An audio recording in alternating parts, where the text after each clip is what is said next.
Trying to get my stuff in order here. There you go. I think that'll work for a minute.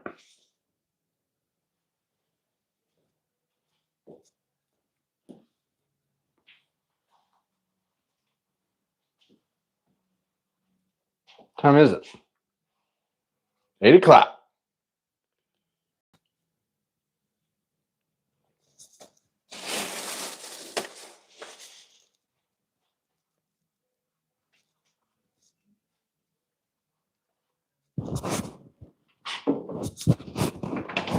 Can you turn that down just a little bit?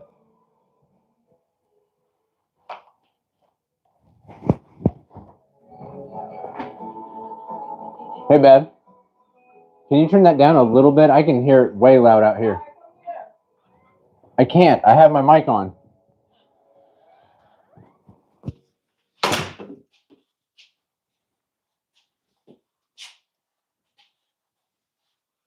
What's up, Barry? I don't know if I'm going to get much done tonight.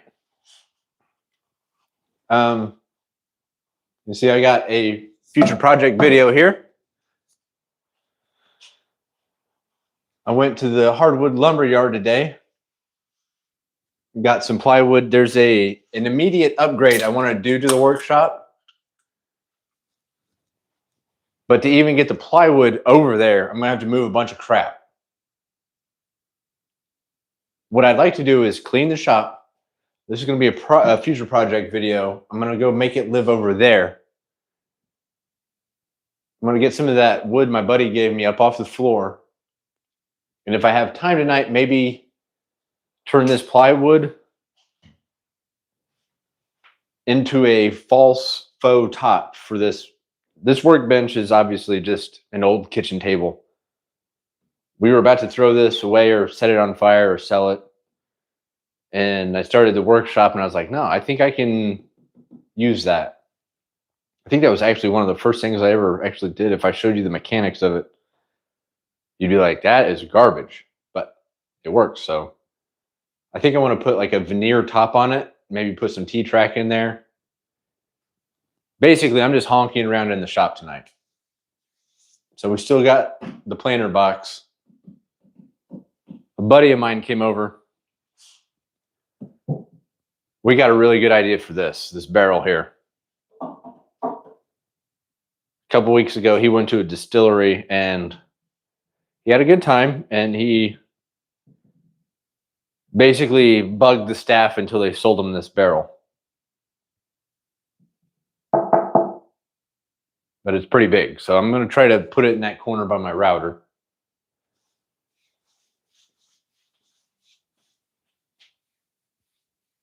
Actual interaction, yeah, man. It is nice to...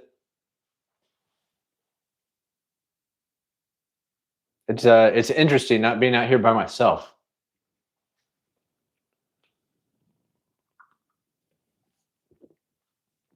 And a little insider baseball kind of thing. If I use my phone to live stream, it goes into the shorts feed and kind of attracts new viewers, grows the channel.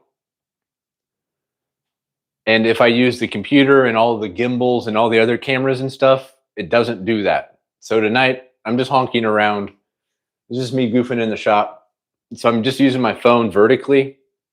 So it's not going to be very dynamic viewing. After I get it cleaned up, if I actually get to making the false top, I'll bring the camera over.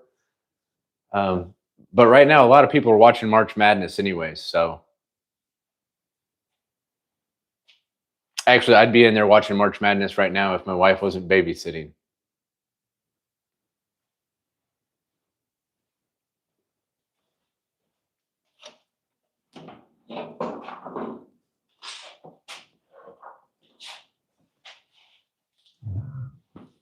I have to completely reset the entire shop.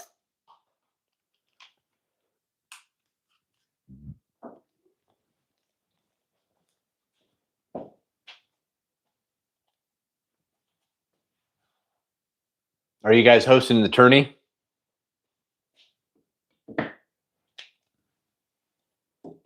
I know, I think, I'm over here right next to Indy, so I I want to say Indy's hosting the finals, the Final Four.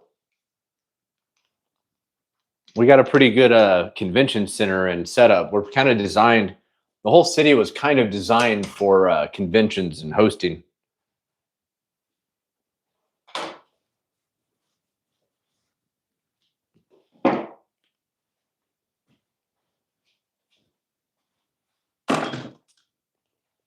I traveled through West Virginia one time. It was a train ride. My cousin was in the Navy, and he was in Newport News. We went to visit him. The train ride through the Appalachians was beautiful. I forget how long it was. I think it was like 16 hours from Indy to there on a train.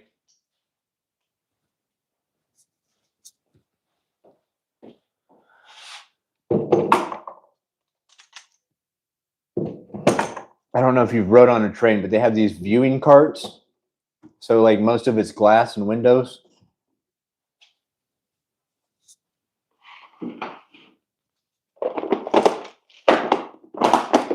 And from the view inside of the train, you almost look like you're hanging off the edge of a cliff, but you're just out in the woods and the hills. What the hell's wrong with this? Got some dowels in the way.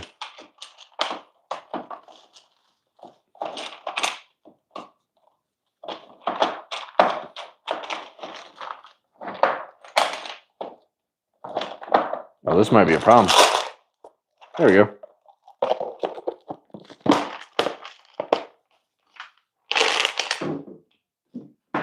Yeah, my wife's cousin had a baby.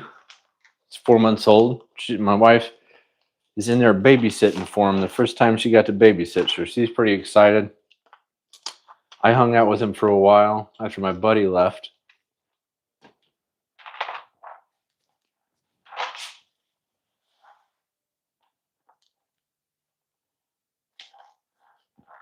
Well, what games do you have in? What games are out there?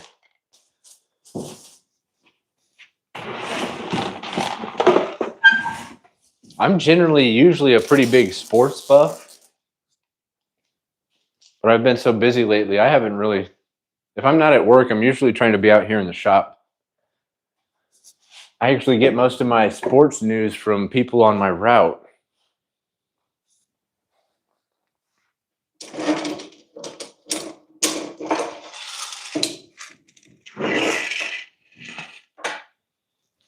Are you a big football fan, a West Virginia fan? Are you excited about Rich Rodriguez coming back, being back?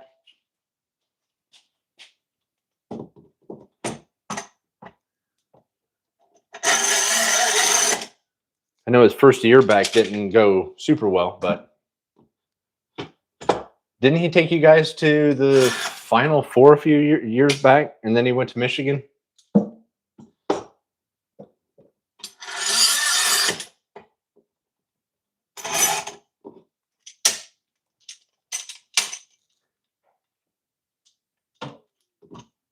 The hell?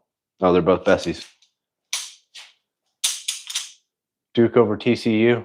Yeah, Duke. Yeah, didn't they barely beat? I mean, I'm not going to say they barely beat them, but it was closer than it should have been.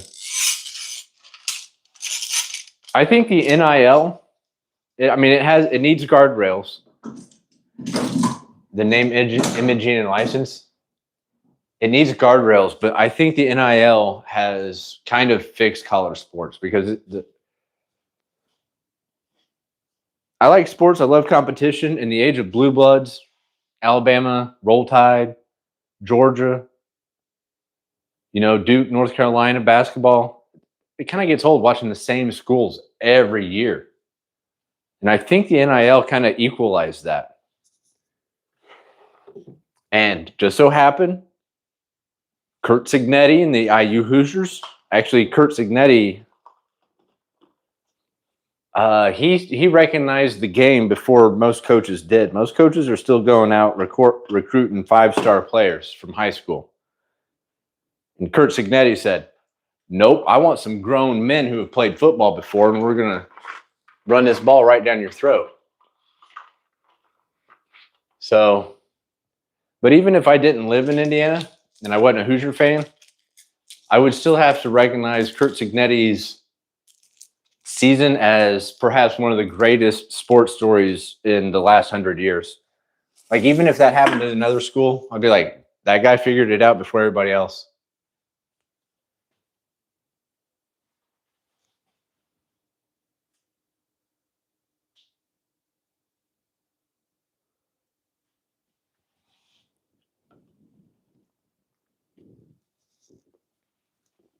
Yeah, Saban, man. Yeah. He's an interesting fella.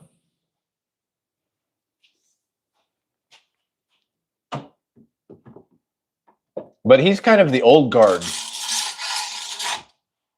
He was master of the old system. I think he recognized, I got, how many chips did he get? He got 7 chips, 8 maybe. I can't remember. But I think he recognized, like, oh, the system changed and I'm older. So I'm already the GOAT. Let me just tap out and ride off into the sunset. I don't know if his style would work anymore. It might. But we're not going to find out.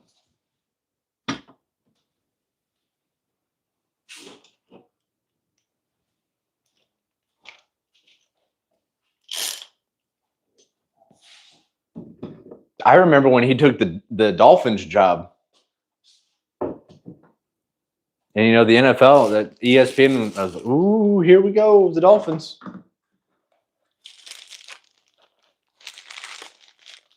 And I don't think he could manage the personalities, millionaires.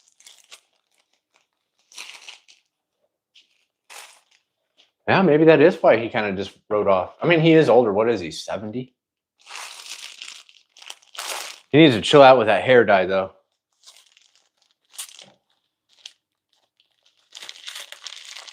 Oh. What's the proper term for Penn State? I don't know what this term means. I don't know if it's offensive, but I'm going to throw it out there. A yinzer. What is a yinzer? Aren't people from Pennsylvania called yinzers? Oh, pencil. I think. Is that what it means? Pencil? Yinzer?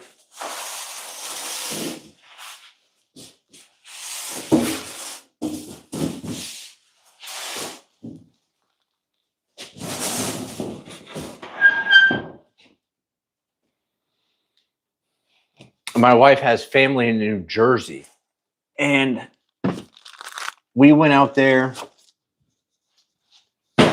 Actually, I don't know what year it was. I don't remember the year, but I know I watched the Super Bowl of the Patriots and the Seahawks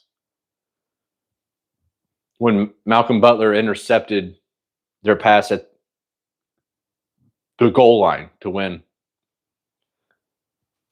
So I don't know what year that would have been. That was the one time I drove through Pennsylvania, and it was cold and well, I'm not going to say cold. It was cold. It was February. It was cold and snowy. It was a toll road on the side of a mountain, and it made my butt pucker. All right? That's what happened. Pennsylvania is a long state, east to west.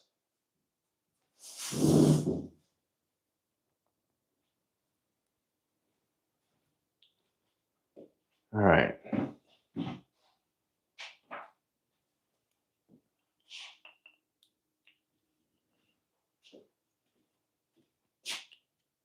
Lancaster.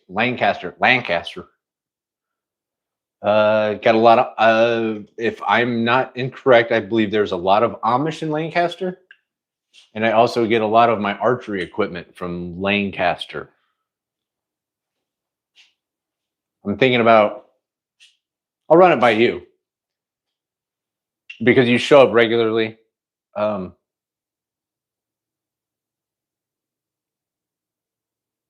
like to go fishing and hunting, and so does my buddy. So, and it's getting nice here. We were talking today about getting the boat out, live streaming some fishing. I don't know if woodworkers like fishing. I don't know if fishers like woodworking. But don't be surprised if here in the next 2, 3, 4 weeks, You pop on, and I'm not in the shop. I'm out on the lake.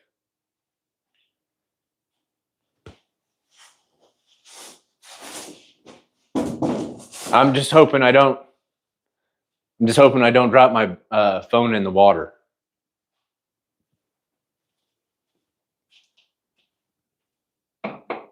The last couple of times me and my buddy took the fishing boat to the lake, this one lake, every time we go to this lake, a storm comes in. Every time we go there, the last 2 times, we've had to pull the drain plug on the boat to let the water out before we could drive off.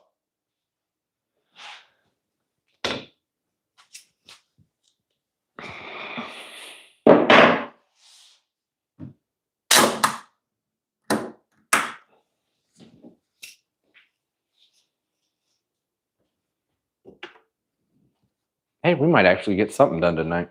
I can't believe how fast this is going. But this is the easier part of this task.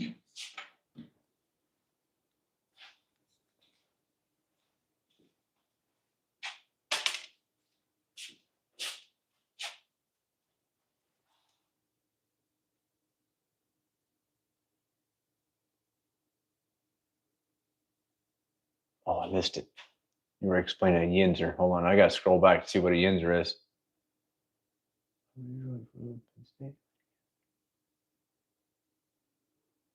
You or all of yous. Oh, that's what that means. Okay.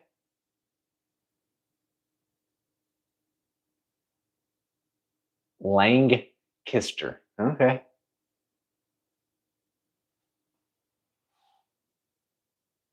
Lancaster. Lancaster. Lancaster. Lancaster. It's like you can't go to Louisville and say Louisville. It's Louisville. Or New Orleans is New Orleans. Lancaster.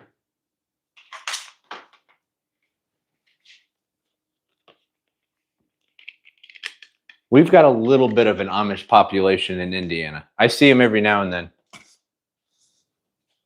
But I assume they're a pretty liberal Ordenon, because I'll see them at like McDonald's. You know, they go to work, get something to eat.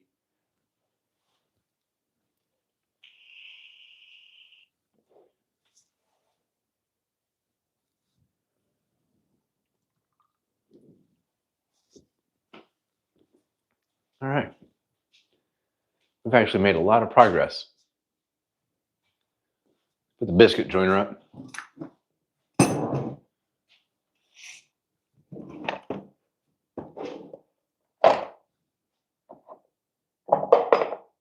Now my buddy came over. He brought that whiskey barrel. Got a really cool idea for that, but I got to go consult a few people because I want to do some stuff to it that I don't know what I'm doing.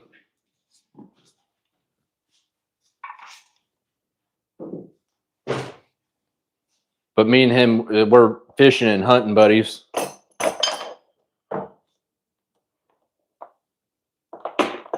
I mean, the whole goal of the channel was to, kind of inspire younger generations to like get up and try to do stuff. Hence the get up and do it yourself.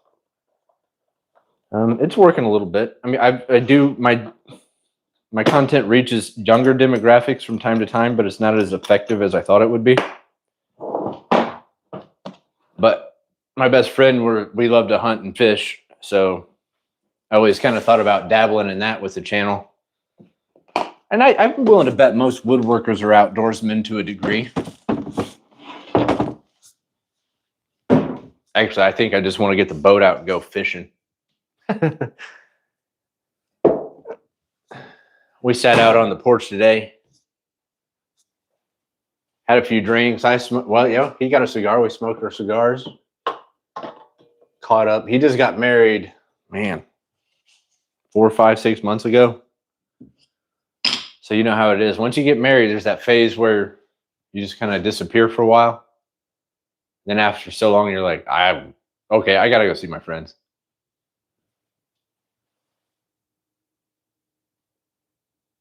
Nolans. Lebanon. Actually, there's a town not too far from my house called Lebanon.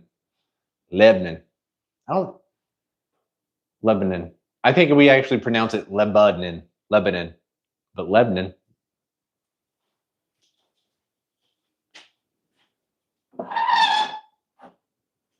Actually, the corporate headquarters for Festool is in Lebanon, Indiana.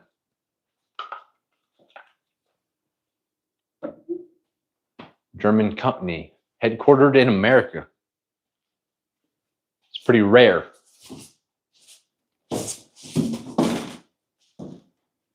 I don't know if they make this stuff here. They probably make it in Germany. All right, so the problem is I got this, well, I'm going to use this 3/4 inch plywood I got today to make a fake top for the workbench. So I got to get this out of the way. I got some new foam to cut the bench because all the foam I have, the biggest piece I got is this big, and that's way smaller than 8 foot by 4 foot. I mean, look how many cuts are in this thing. It's funny, when you get a new sheet of foam and you start cutting, and then after a while you look back and you're like, dang, I didn't remember making that many cuts.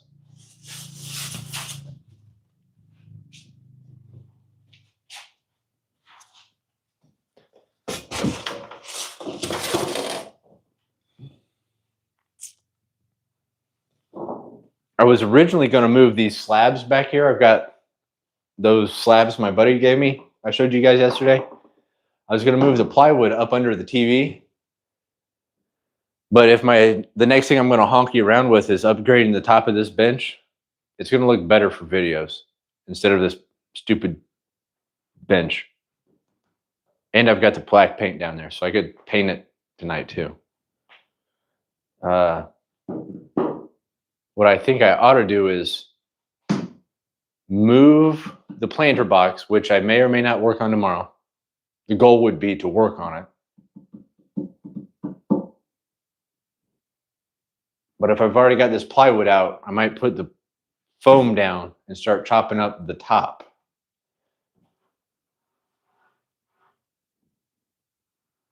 I just hate moving 3/4 inch plywood. It's so heavy, so freaking big. Oh, I do know what I can do. I'm going to point you over to, I got to get some of this wood out of the way. I'm going to you're already pointing that way. Oh, hey, Ricky. What's going on, man?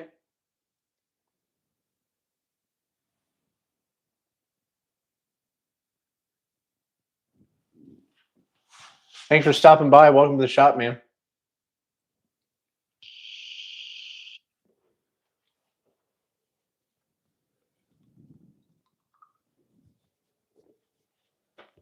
I was normally on Saturdays, I usually get up and live stream, and I'm working on the planter box.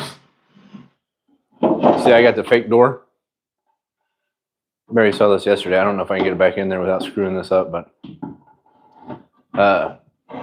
a buddy came over today. We went to the lumber yard. It's gonna fall all the way down. Okay. We went to the lumber yard, got this plywood, and my buddy brought me this barrel for a future project. And my shop was a mess, so I'm just cleaning, getting this barrel where it's going to live, and I want to upgrade the bench. So that's what I'm working on.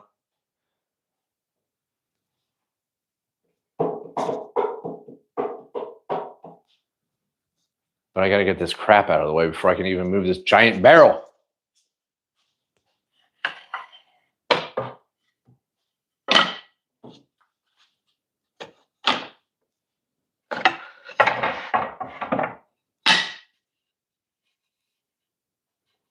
Is that almost done?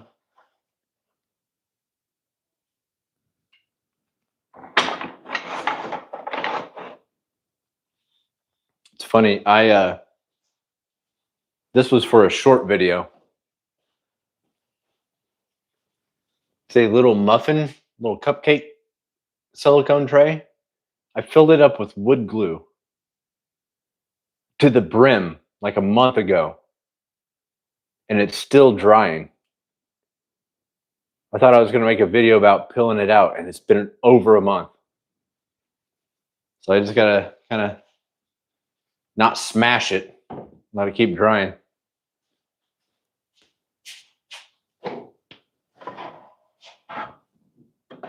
But before I can move this barrel, I got to get some of this wood out of the way.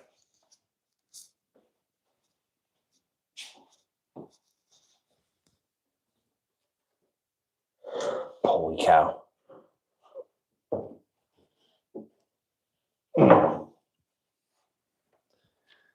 I got a nasty splinter off this crap yesterday. It's not crap. This is what I call stuff. You know?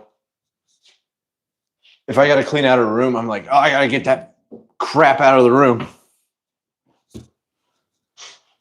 This ain't going to work. This is not the right way to do this.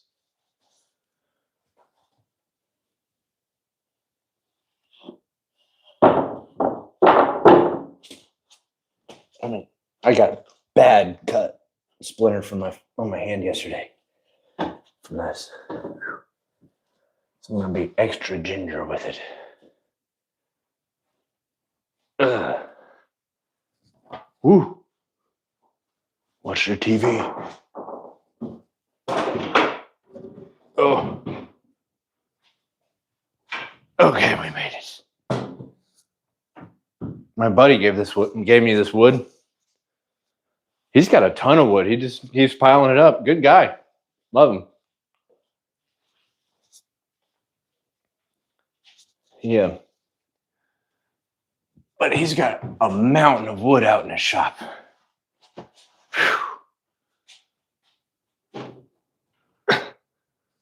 Oh my goodness. There we go. Holy cow. Well, that sucked. All right, let me take a time out. Let's go see what Ricky and Barry got to say.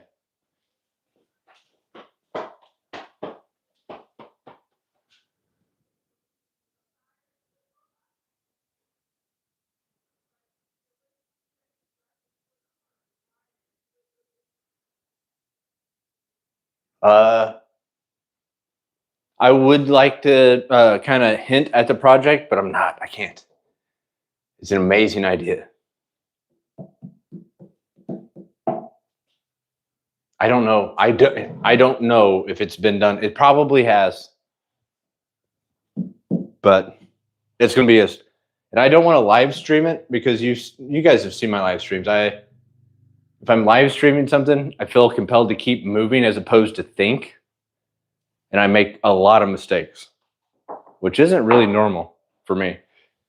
Usually I have a pretty decent idea of what I'm trying to do. And that project's going to be really cool. And I don't think there's much room for error.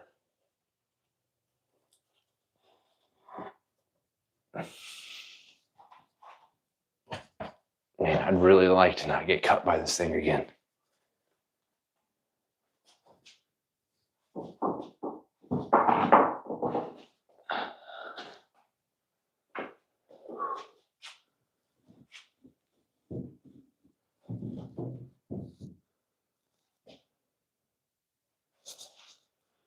Whew.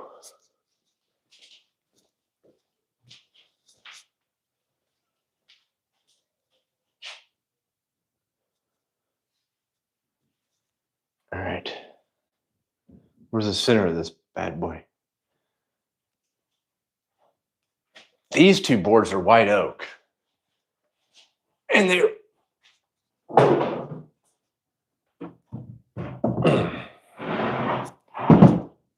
if I had to guess, I'd say 45 to 55 pounds. And I'm hoping I can jam these. I think these two slabs are poplar. And it's got a live edge with the bark already removed. I'll bring it around so you can see it. But it took some damage to the live edge somewhere along the line. So it's like, I don't know if you turn this into like a live edge and it's got this giant check in it. But it's pretty cool. So I'm not going to touch these, and I'm not really going to touch them until I have a really good idea of something cool to do with them. They're just going to sit up here and get old like me.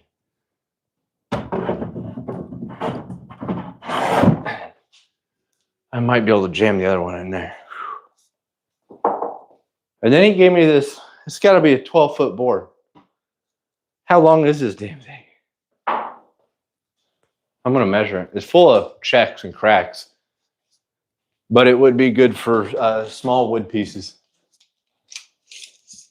But it's too big to fit up there on my wood rack. It would go all the way to the wall.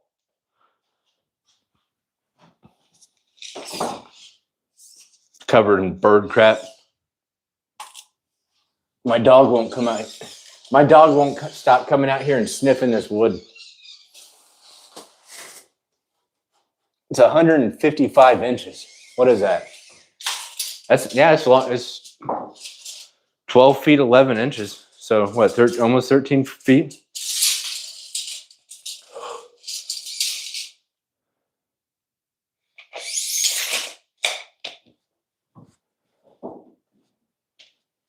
And I got a short bed truck, so my butt puckered driving that one home.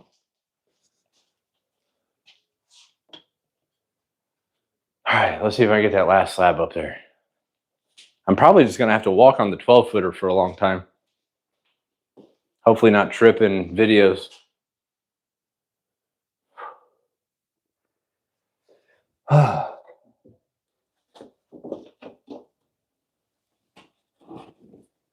Okay.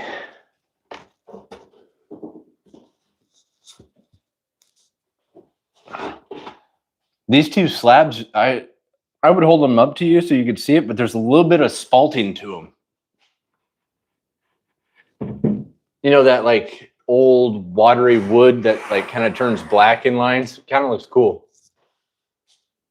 It's not too bad. All right. Let's move this board a little bit. Oh my God, if I don't move this, I can't move my bandsaw. I might have to chop this thing in half.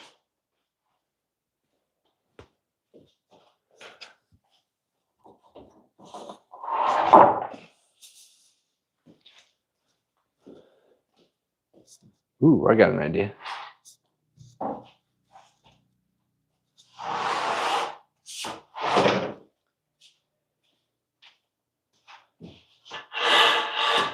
I could scoot it behind all this plywood, which is also future project videos. Okay. I want to get the barrel over there. Right here. The barrel. So I think what I'm going to do is move the plywood this way, roll the barrel around this way, scoot the plywood back that way, roll the barrel into place. Sounds like a plan. Probably a shite plan, but nonetheless.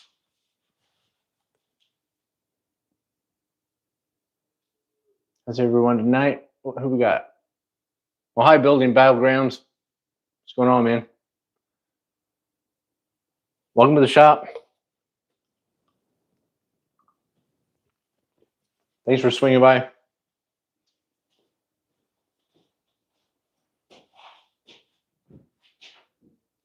I know this is way more thrilling than March Madness, but try to hold all your applause till the end.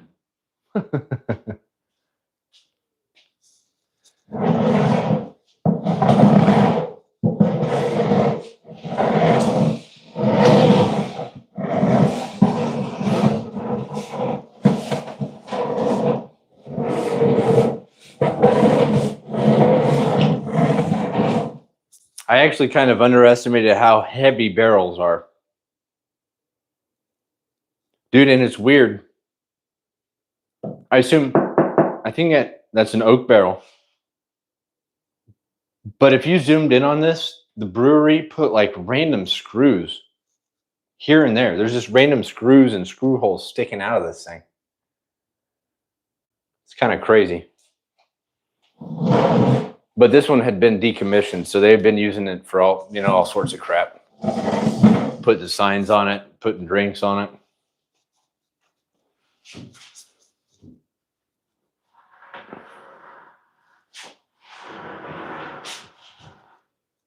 All right, that's gonna fall. That's gonna be bad. What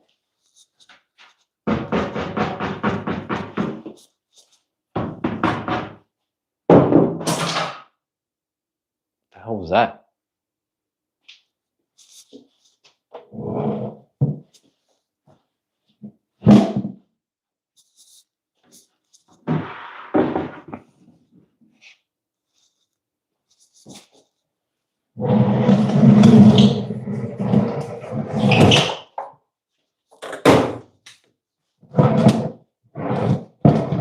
Make sure I'm not pinching any extension cords.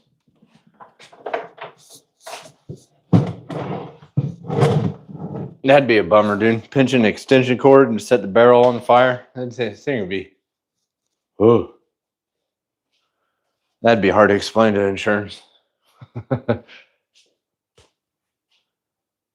You see, the whiskey barrel set itself on fire.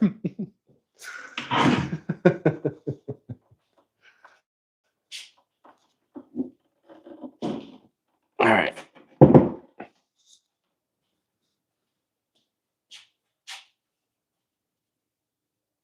Oh, and serious suspense.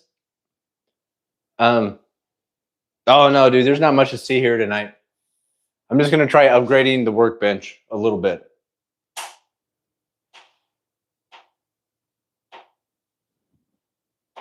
Do you hear that?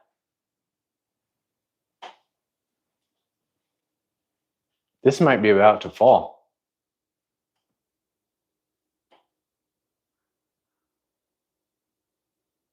Do you hear that popping?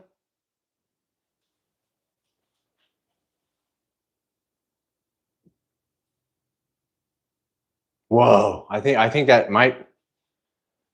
I don't know. I got 4 screws in there hitting studs, so hope it don't break.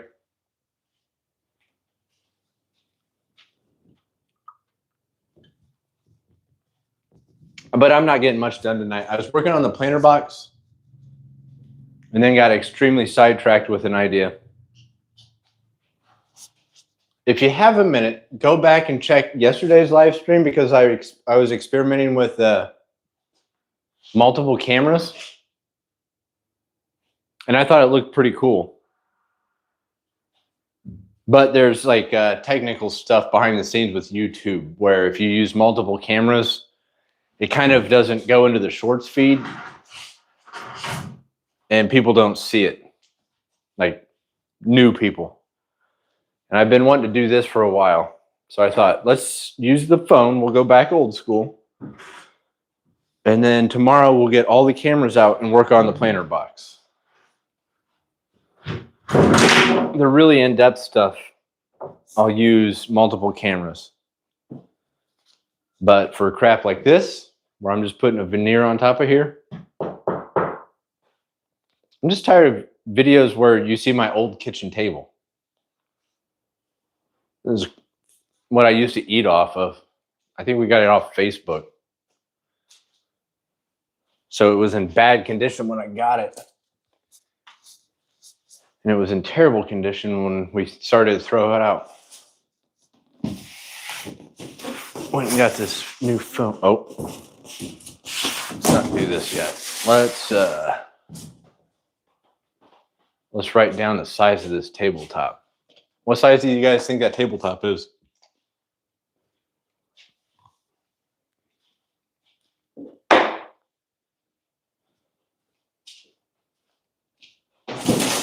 I bet it's like 5 feet by 3 if I had to guess. I don't know.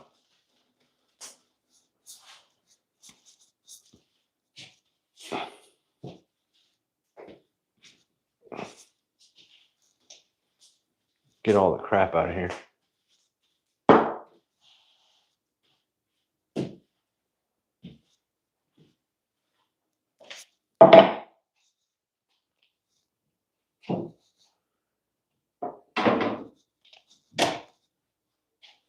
Oh, I forgot to, I was going to measure it before I put that down.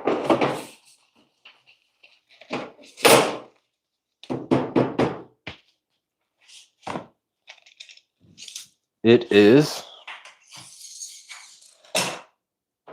59 1/4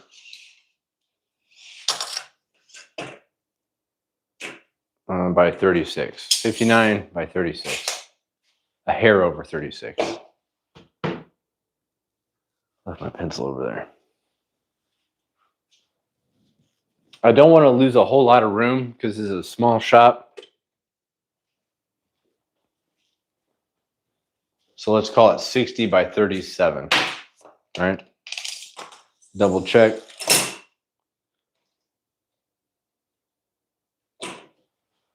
No, I can't do that because I'm going to add plywood around the bottom. So 1.5 inches. Let's call it. Let's call it 62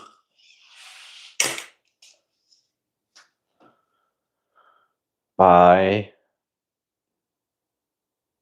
62 by 38. 62 by 38.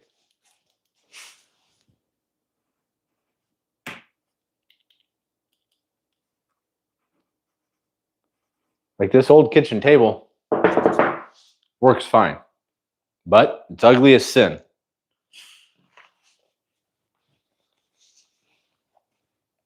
I'm not really a vain guy, but when you're making videos, the last thing you kind of want to look at is like an old, I mean, it's so old, it almost looks orange.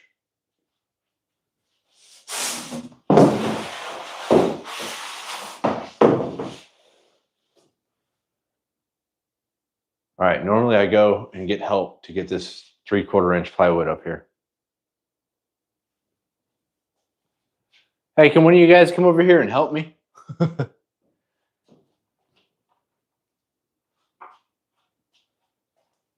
All right, how the hell am I gonna do this?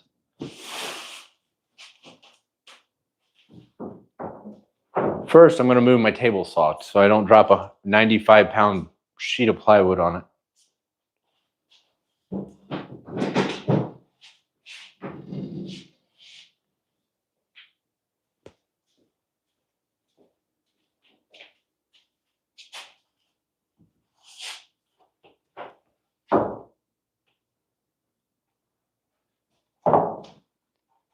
And I was telling Barry earlier,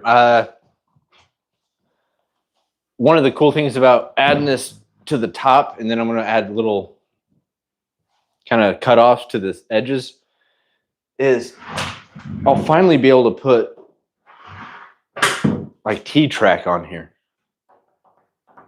I mean, I'm not going to do like a complete grid. I don't think I'm going to do a complete grid work of T-track. I might.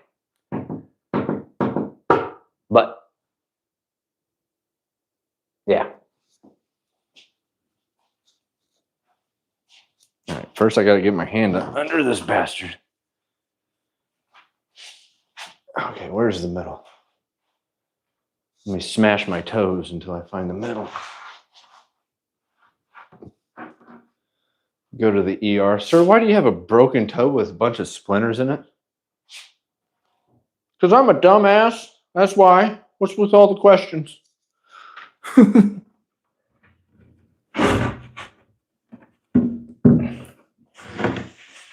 Oh, this sucks.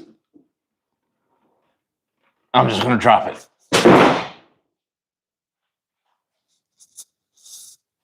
We did it.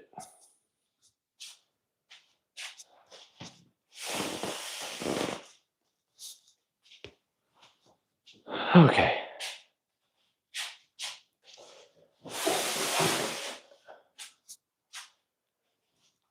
I got to get it centered back on the table though, or it's going to bind the track saw.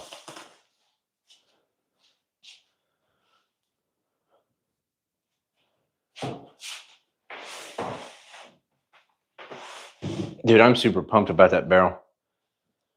I'm on vacation, not next week, not the next 5 working days, business days, but the following week.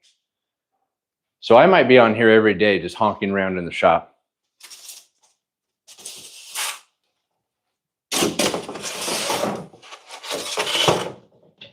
And to do that barrel video, I might have to go consult some scientists about technology. All right. Everything's pretty cleaned up. It's not perfect. And when I was getting the plywood out of the truck earlier today, I had dropped this corner. So this corner is mangled. I'm going to mute you guys for a second, use the restroom, grab a couple drinks, come back. We're going to start cutting this to size to be a false top for my workbench.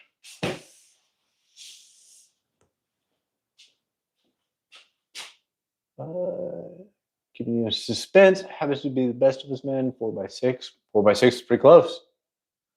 Damn close. I'll be back in a second. I hope this mutes everything.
Sorry, I'm back.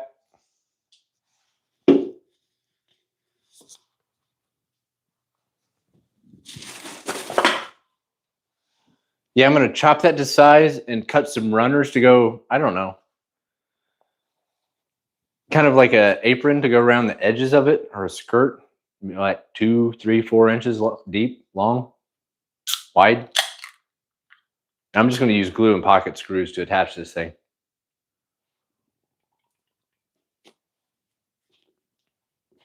I think, how big should I go? So that's 3/4 inch.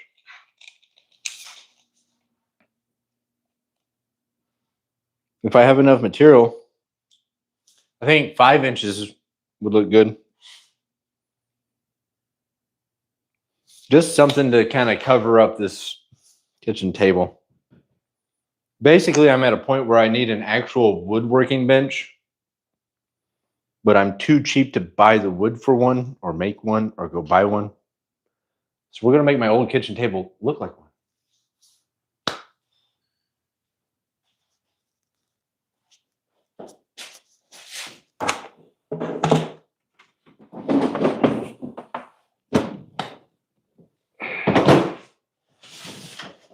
And then I know I have black paint. I don't like using melamine or Formica because I deliver to a few shops that use melamine for outfeed benches, and it doesn't matter how ginger you are with it. Over time, the wood erodes the melamine. So what I decided to do was on the bench I have back there, it's just black exterior paint. If it gets screwed up, sand it and then repaint it.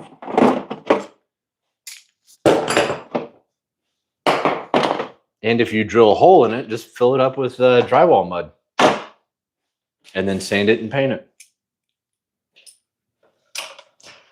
I am going to use some dust in my shop vac to do some dust extraction though.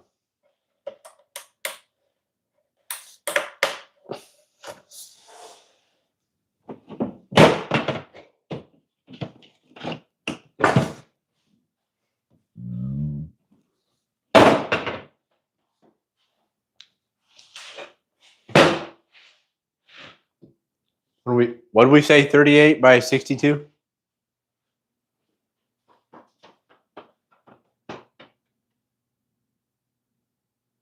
It'll be a bit, but yes.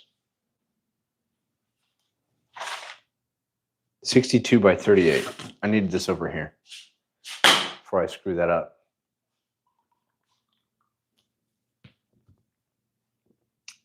Because if I screw it up, I don't have enough material for a second chance.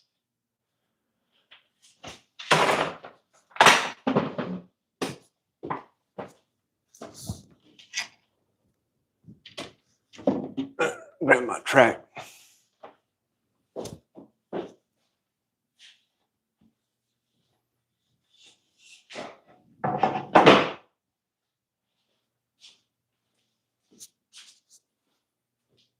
Make sure this is about halfway on this table.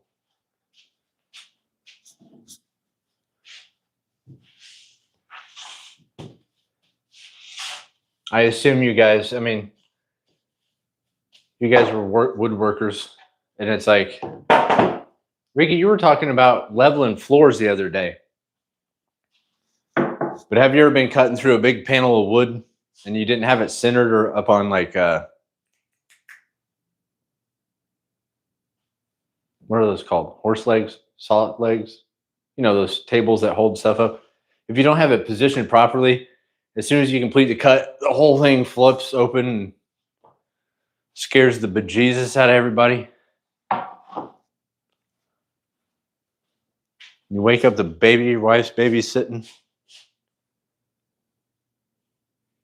And this is going to be too big for me to, it's not like I'm going to break it down and then final cut it at the table saw. So what I'm going to do is, what condition is that corner? I know I dropped the plywood when I was getting it out and that was screwed up.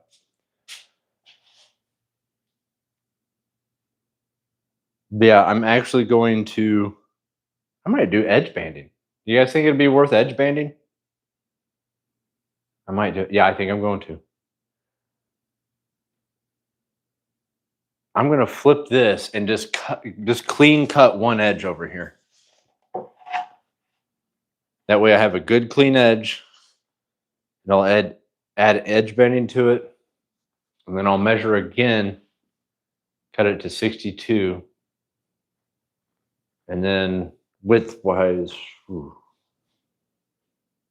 that's going to be tricky because this is only 50 inches.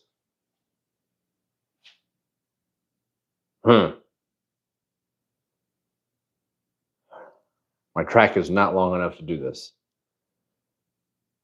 but I think we can make it work.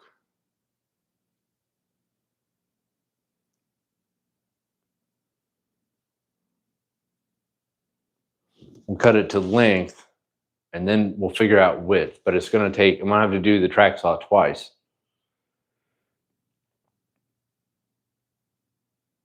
Yeah, we'll figure it out when we get there. Let's cut it to clean up that edge and then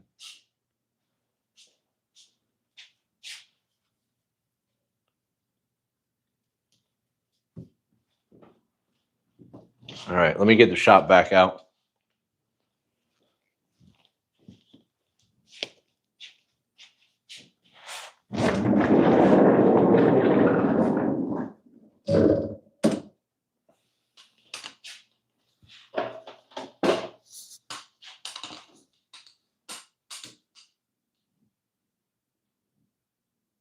Hmm.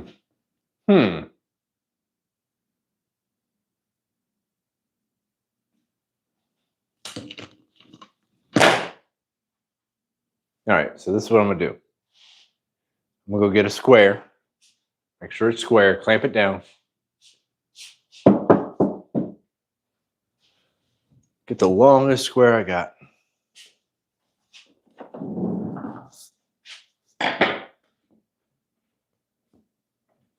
There's really no way for me to clamp it down with the foam hanging off of it.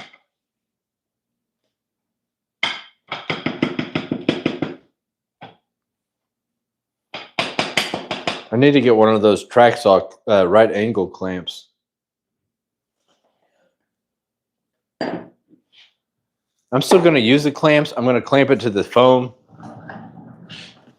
It's not going to be perfect, but at least it'll keep the track from slipping.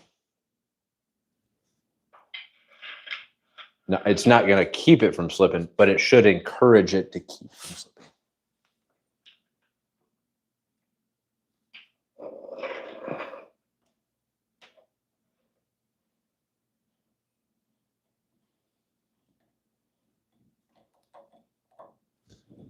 So make sure that's still square. And it's not.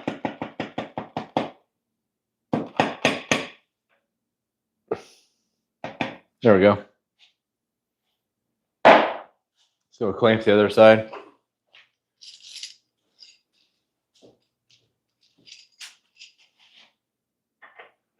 It was an interesting day. I went to the lumberyard, got the plywood, and then a buddy came over, and then we went and got the foam. My foam was getting pretty low. So I'm in a truck with just a, what is that, 1/2 inch, 3/4 inch piece of foam. We're sitting there trying to figure out how to keep it from flying out the back of my truck. We were throwing, I always keep folding lawn chairs in there. We threw those on top, and then I had a ratchet straps, just to keep it from flying away. Some pretty hillbilly stuff. All right, that's square. Let's light this candle.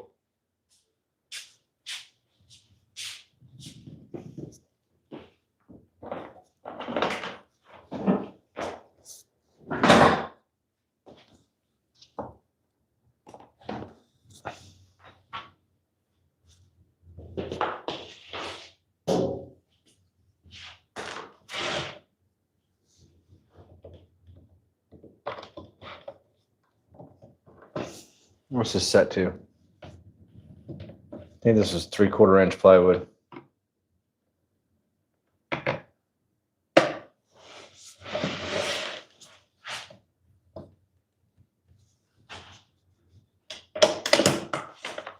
Make sure it's cutting through.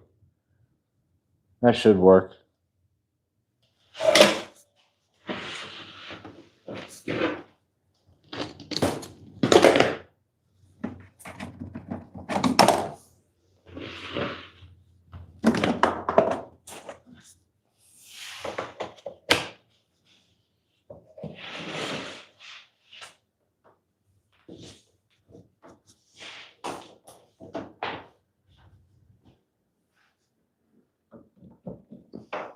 All right. If you don't like loud noises, you might want to turn down your volume a smidge.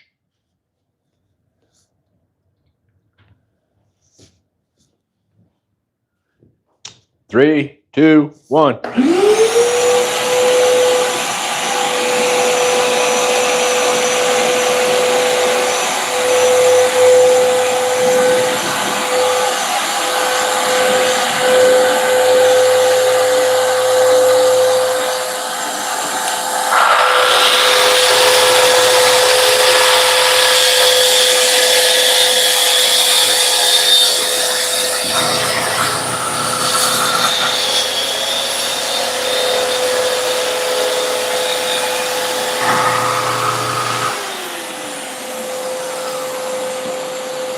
What the hell?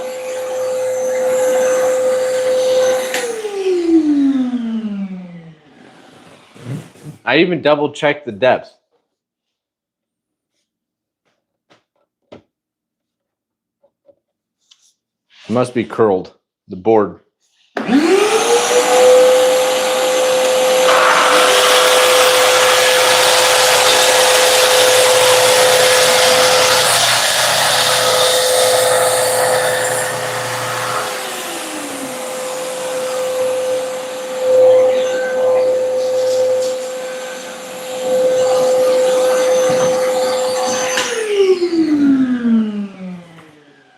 All right, so we got one clean edge. And these clamps, these Festool clamps are stupid expensive, like everything from Festool is. Totally worth it.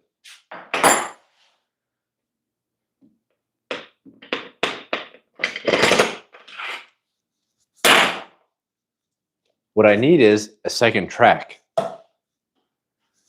Because here in a minute, we're going to cut this to length, and then I'm not going to have enough track to cut it to width.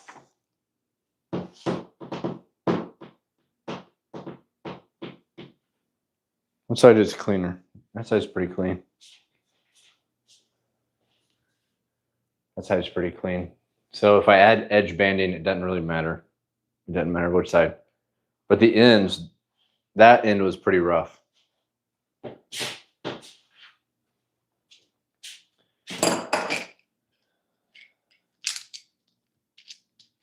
What'd I say? All right. Let's go get the tape measure. Figure this out. Check the chat room here. Make sure everybody's being nice. Happens to the best of us. 4x6. It'll be a bit. Yupper. Sawhorse. There it was. I kept wanting to say horse, and then I was like, saw leg. If you break a saw leg, you got to shoot the saw.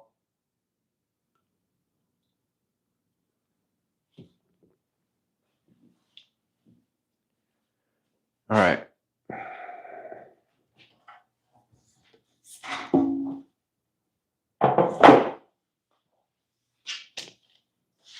$62.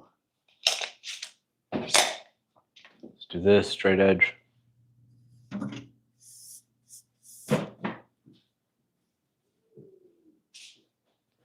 It's weird on YouTube. Every now and then, you just get random people that pop in and just say random crap. Kind of aggravate the room. I think that's why they allow you to have moderators. I need a moderator just to make sure nobody comes in and starts popping off about crazy stuff. 62 inches, right? 62 inches by 38.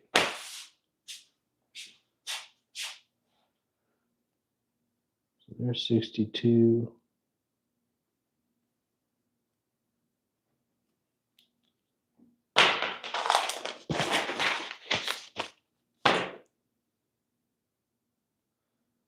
And then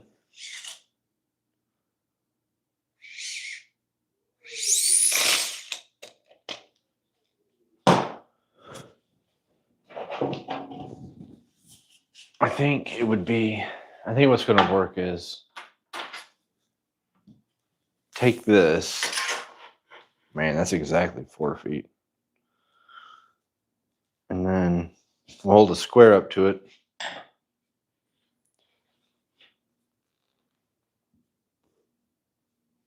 And I'm going to go a hair over 62 because I'd rather have a little more wiggle room than to screw this up.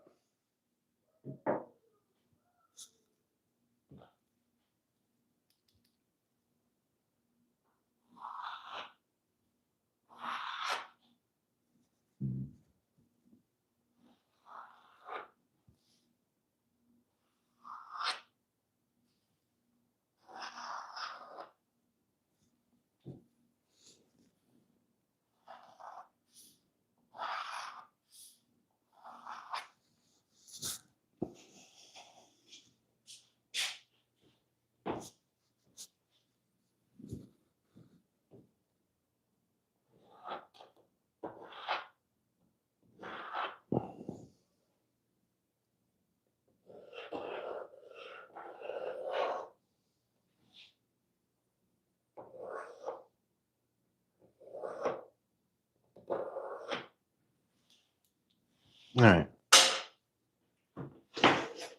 Now we got our line.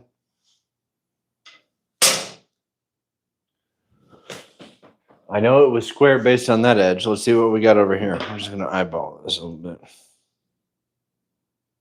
Now the square is crap to me. Good enough.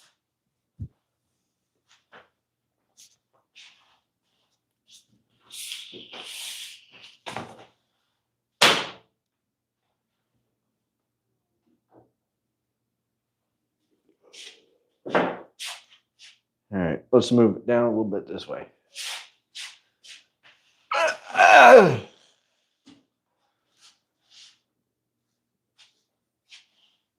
I think we're pretty close. As long as more than half of the board, the plywood, isn't hanging. Oh my gosh. Oh. Ooh. That should be good. As long as it's supported by some of the foam, it'll work.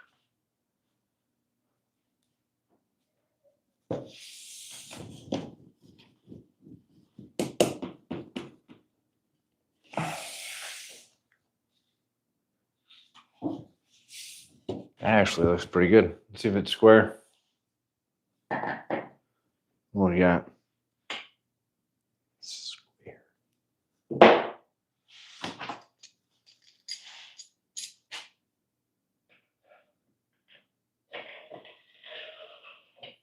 I'm gonna bring all the shop vac and the track saw over this way. That way you guys don't have to look at my ass crack when I cut this.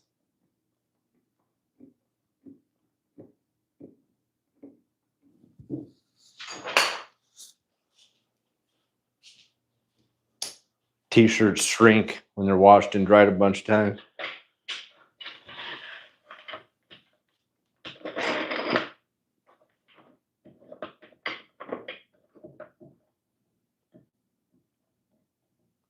I know this is like a sneaky video, but I'm kind of excited about this. I've been thinking about this for a while. I think I'm going to bring you guys down a little bit because now I'm not cleaning the shop anymore. Hi, Jaroslav Mastalak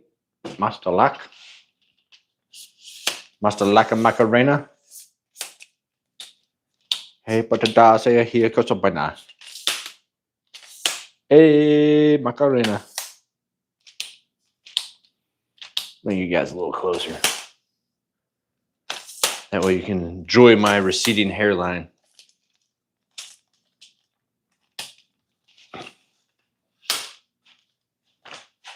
There we go. Let's see how much battery we got left.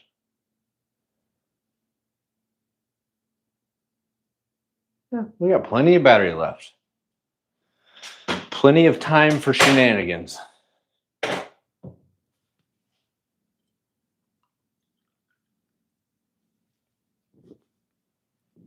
And actually, if I can get this cut to size, rip the edges to I'm not going to rip them to size. I'm going to cut them to size. If I can get them attached, that'd be a cool for tonight. And then tomorrow, to attach it to the table, I'm going to probably feed through the bottom to attach screws. Just put a bunch of weight on top of here so it doesn't push off. Yeah, it'll be good. Let's drag the table saw or the track saw and the shop vac over here.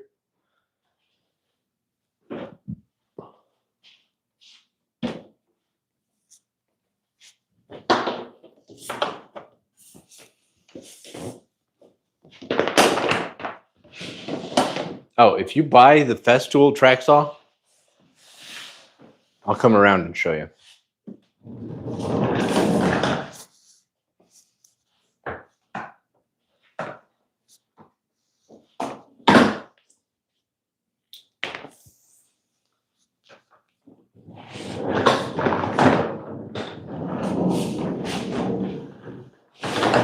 if you buy or have, or you're thinking about buying the Festool track saw, do not waste money on that hose. They sell a hose for this. It's like almost $200. Go out, go to Rockler, buy this blue hose. Fits right on this thing. This little end plugs right into, well, this is a Craftsman. It's not a shop vac. Save you some money. It's not a sponsor. I'm just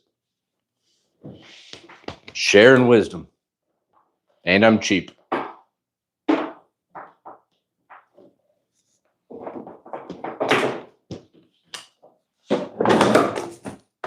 I'm actually hoping to, if I can keep the channel, I don't ever want sponsors. If I get a tool and it's bad, I want to be able to crap on it. If it's great, I want to be able to say it's great. I'm hoping to always be able to stay away from sponsors. I think that corrupts channels. Then guys turn into, and then a woodworking channel turns into guys just selling tools. Hell, there's some channels where it's just a guy and his whole wall is just Festool sustainers.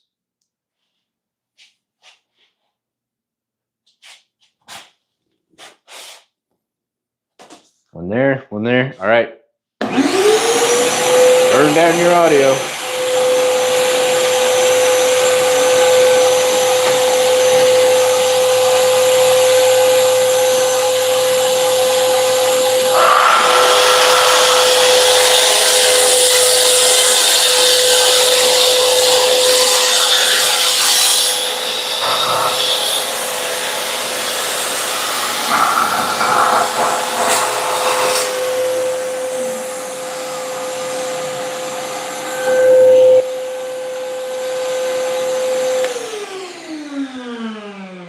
All right.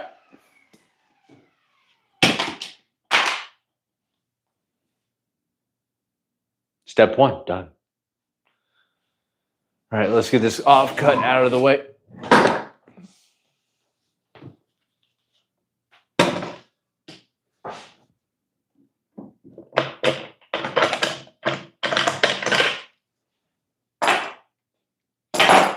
Make sure I cut that to a little over 62 inches.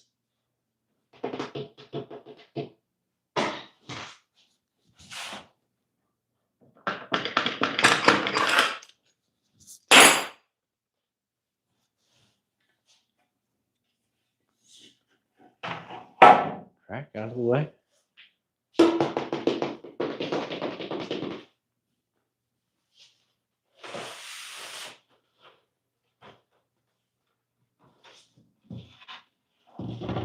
All right. I'm gonna spin you around this way. You watch me honk around with some wood for a second. I got lucky. I installed the TV at this height. I didn't do any math. And then I started putting the plywood under here. I'm so lucky I mounted it high enough to be able to put 4-foot plywood underneath it.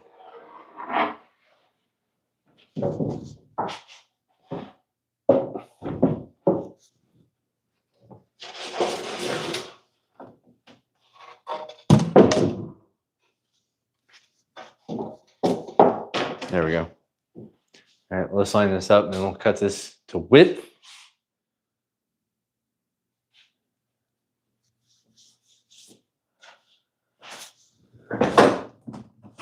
The track's not going to be long enough to make this cut though. So I'm gonna have to really line it up with a pencil and then clamp one side of the track down, make a cut, move the track. So this is going to be, it's not going to be sketchy, but it really makes me wish I would have bought the other 4-foot of track. Damn it. So heavy.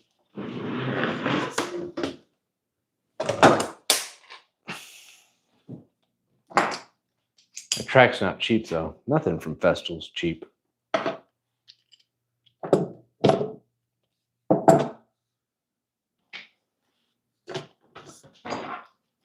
get this stuff out of the way.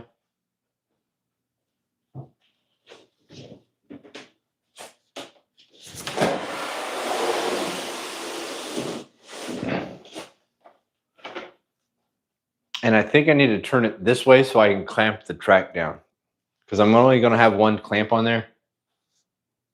There's no room for error. That is splitting, so we're going to cut this edge off. What's the bottom side look like?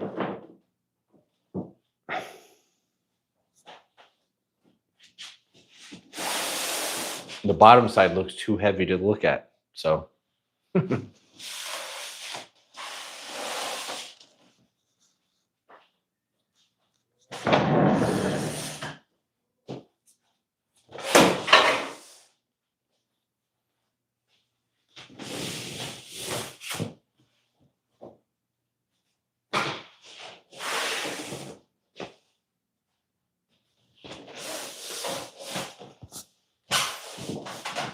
There we go.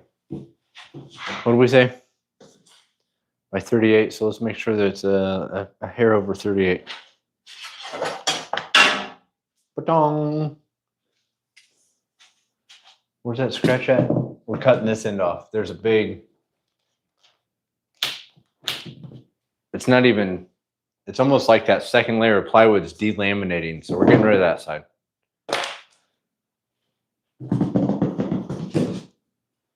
Let me go get my measuring tape real quick. Where's my measuring tape at?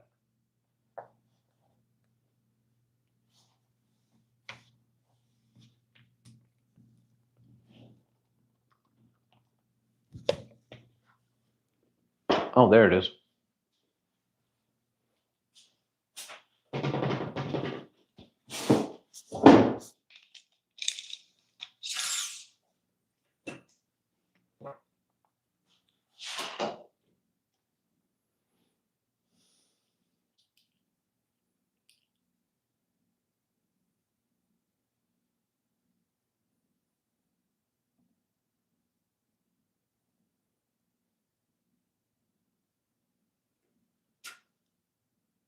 So I got to do this on both sides because the track's not long enough. So what I'm going to do is mark 38 inches on that side, on this side.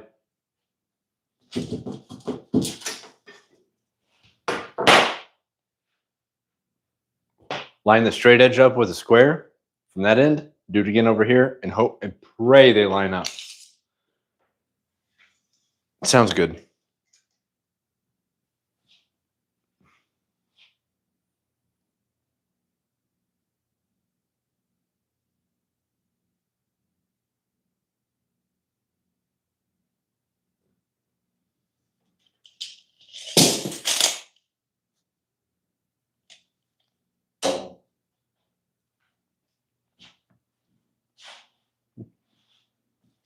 Where'd my square go? All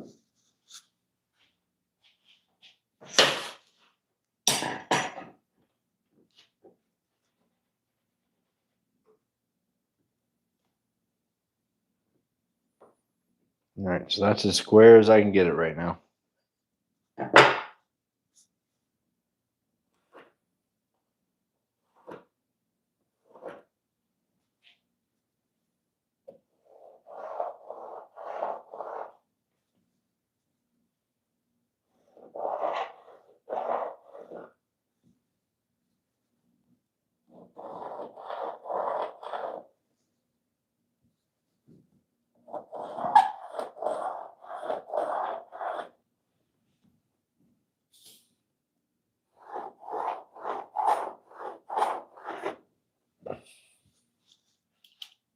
Go to that side. Make that line up. Use the square. Make sure they. Hopefully it works.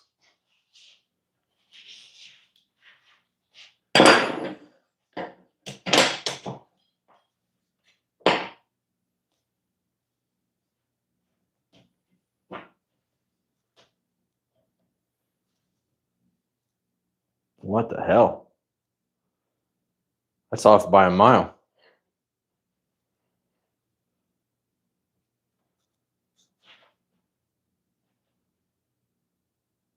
What?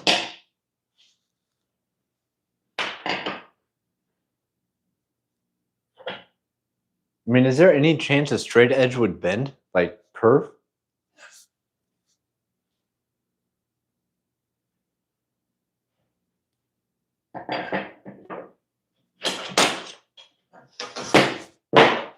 Make sure I mark that right.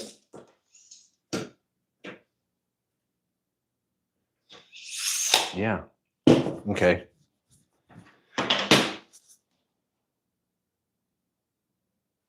So we're going to hit this mark.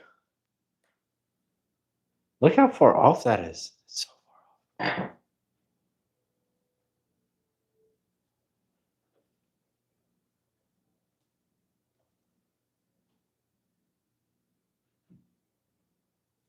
What?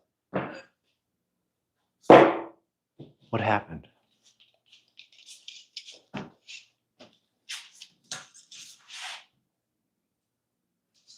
That's dead on.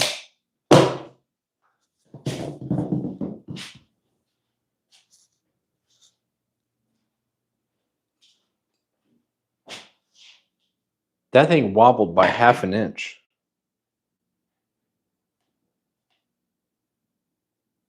Yeah. Okay.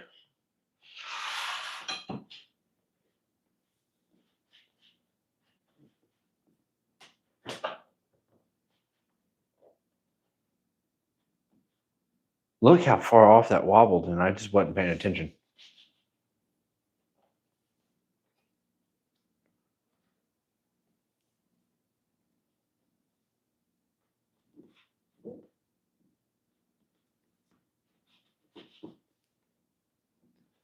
All right. Let's try this again. Holy crap.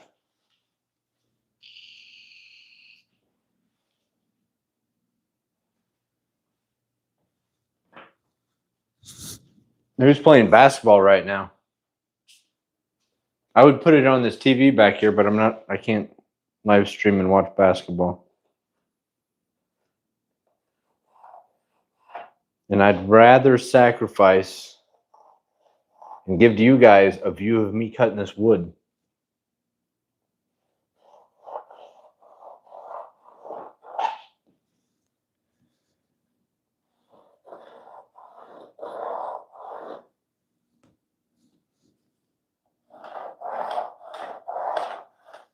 I might bring you in so you can see how far off that went. I thought I had this straight edge square to the edge.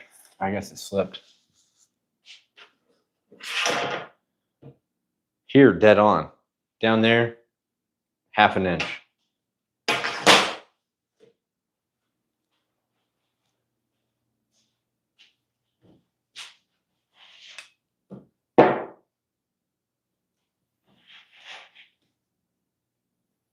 All right, so it's in line with the mark we made down here. Let's line it up with that, the new line. And it's still, okay. I'm not gonna flip out.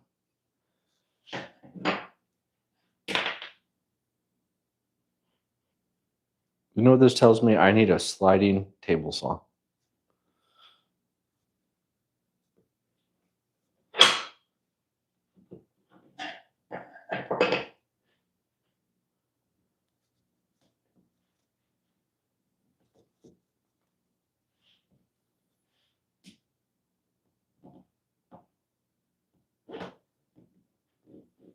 What in the hell, man?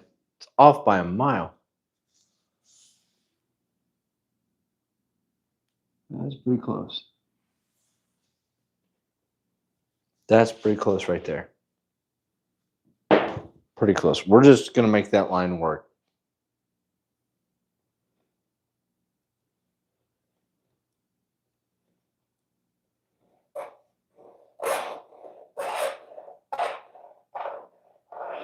You see, this is why I need a 15-foot CNC, so I don't have to do woodworking. I can just tell the computer to do the woodworking.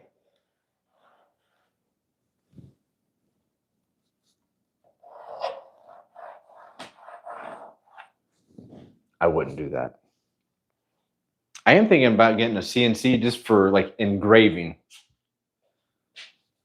Just doing small little engraving projects. I think that'd be pretty cool.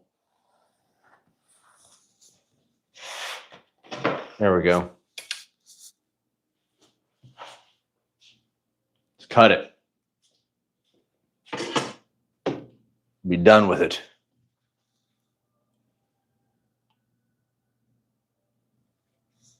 All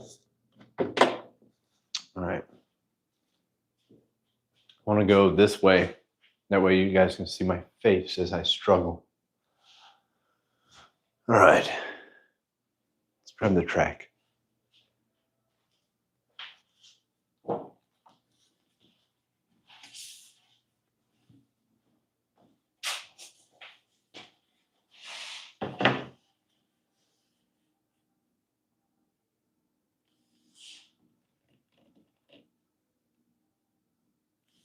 I have to tell my wife to turn down the TV. Hold on. That's real loud.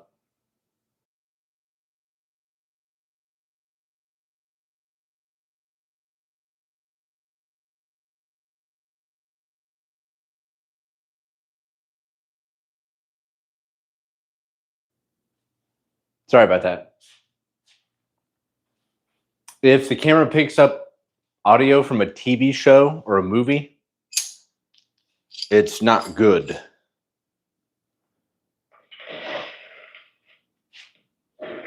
And the TV inside was so loud, I knew what movie they were watching. And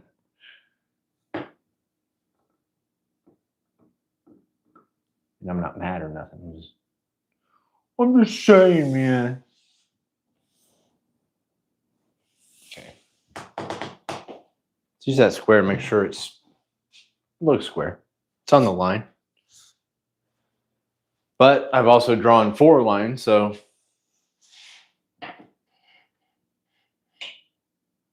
yeah, square. All right, let's do this. All my stuff's over here.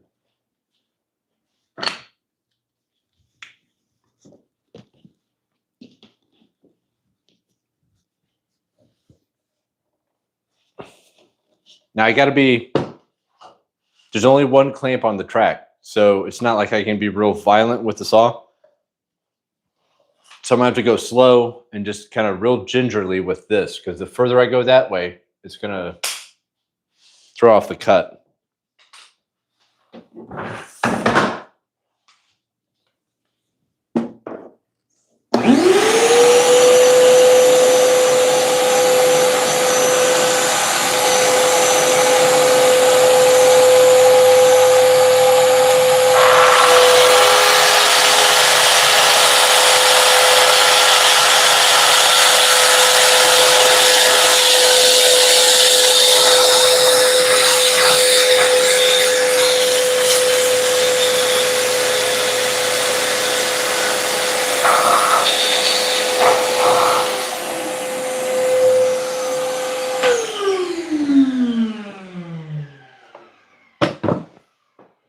Felt good.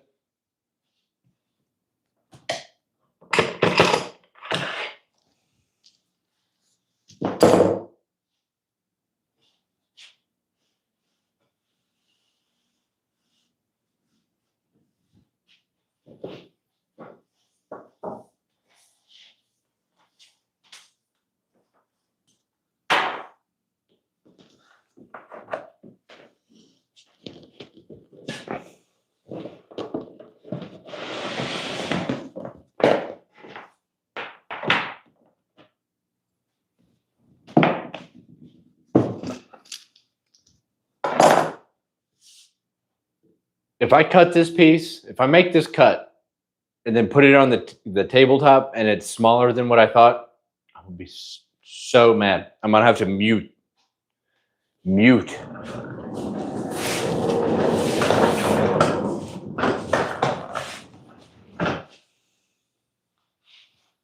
All right. I'm gonna flip it around this way.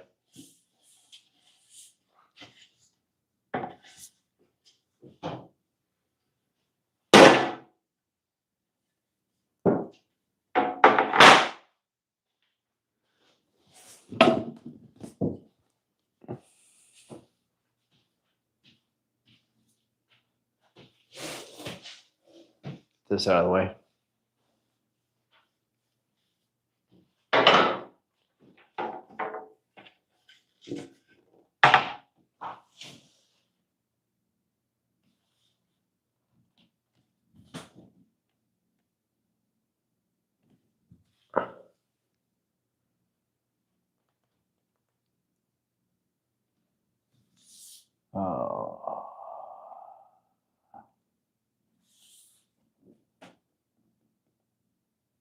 Let's see if that's square, because that lines up pretty good.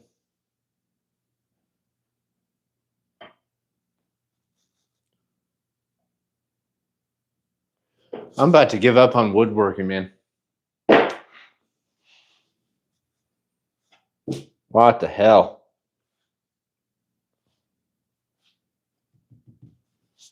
All right, let's just make this square. Oh, now it's square. Oh, okay. When I flip the track this way, forgot it's not going to be on the line. It has to line up with the cut and add just the width of the blade. Okay, we got it. Never mind.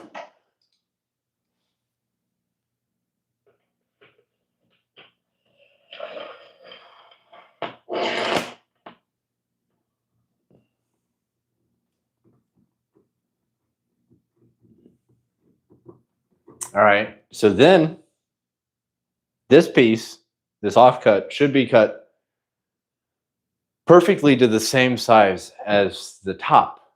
So then I can just rip, like, how long is that? I could rip 4 or 5 inch strips off of this for the edge. And then we'll cut that offcut or another one for the other end pieces. Hell yeah. Cool.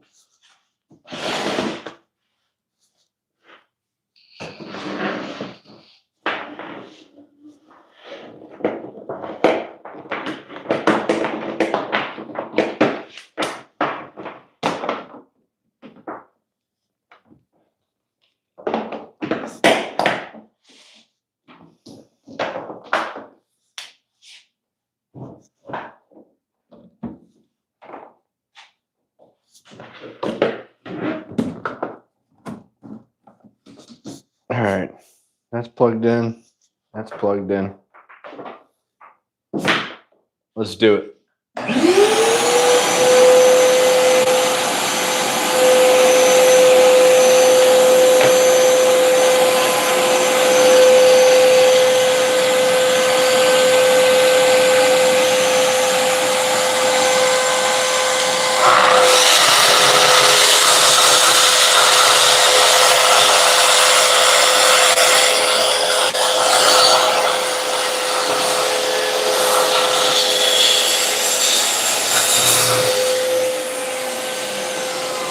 Wow.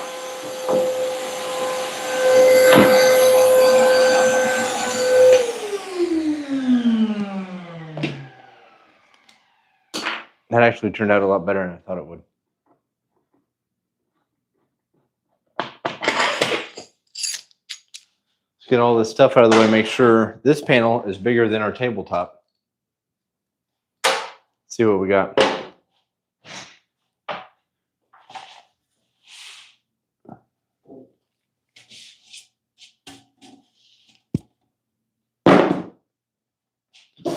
All right. Yep, that's detached.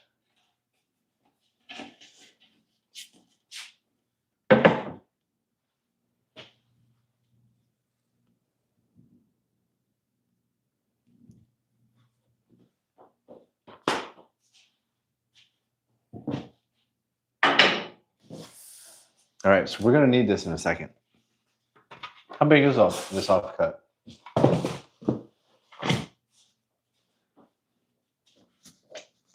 If I can make 2 4-inch chunks, that'd be nice. Yep, we can actually go 4.5, so that's pretty cool. I wanted 5. It'd be cool if 4.5.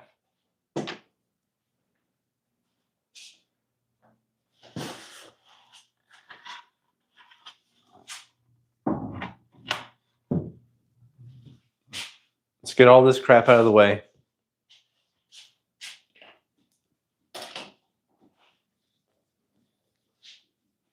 We might be done with the track saw. I think we're done with the track saw.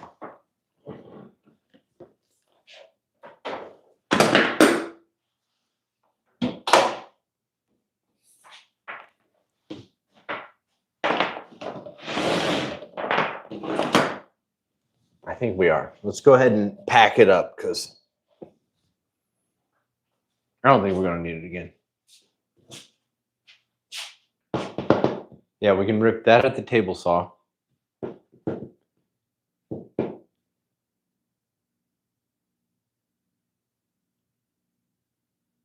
No, we're not done with the track saw because I'm going to have to chop the other offcut down to size and then cut it to final size at the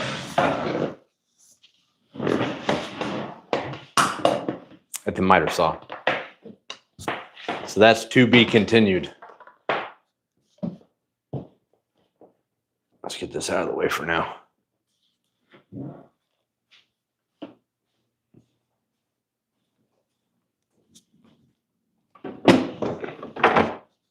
You got anybody new in the chat room?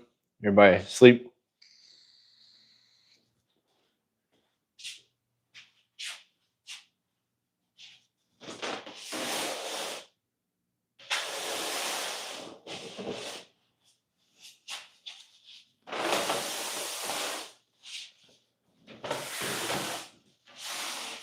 I always love having new sheets of the foam to cut on, but there's nowhere to put it. All you can do is hide it behind other sheets of plywood.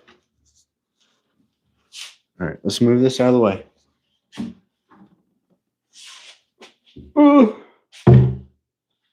Where's out of the way?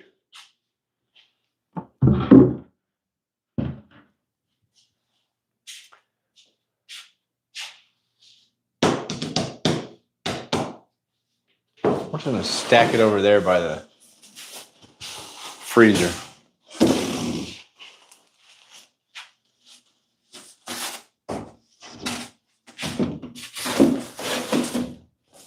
That works. Nope, that don't work. Let's put it over here by the dust collector and the joiner.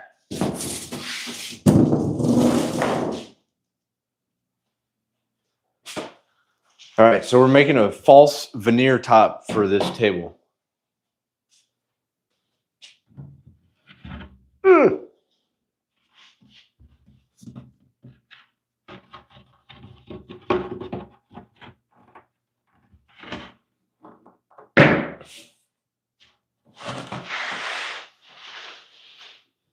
That is going to look so much better.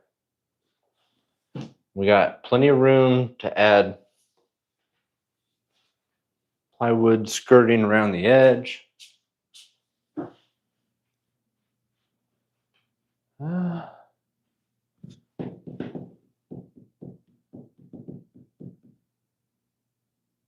almost wondering if I should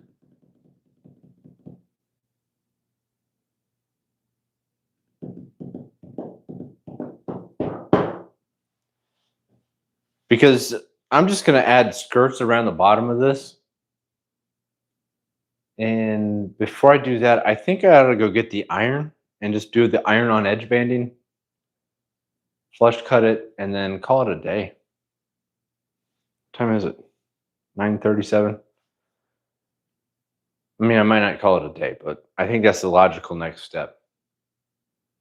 And then I'll take that off cut, rip it to 4.5, rough cut that other piece so that I can rip it to 4.5, and then tomorrow attach them. I'm just going to use glue and pocket screws to add skirting around this edge. Kind of hide all that crap down there. It's not going to be perfect. Doesn't matter. But it at least adds depth to the workbench so I can add T-track. And I think I'll probably do like 2 going this way and maybe 3 going this way. I don't know if I need T-track though.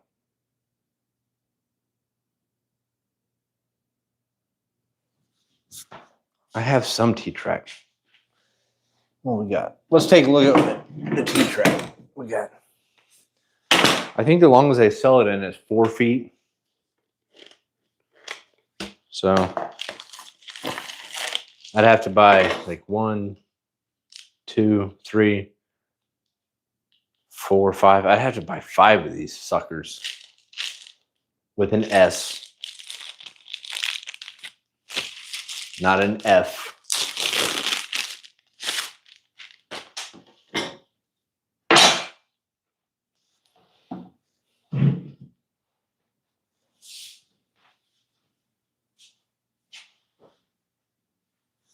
What would I use that for?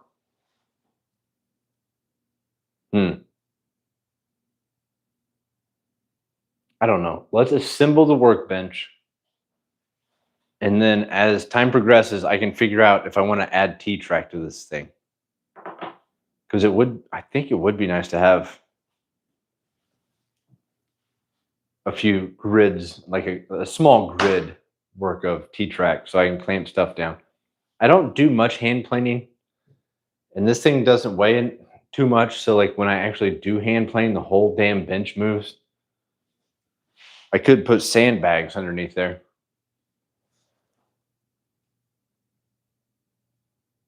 I don't know.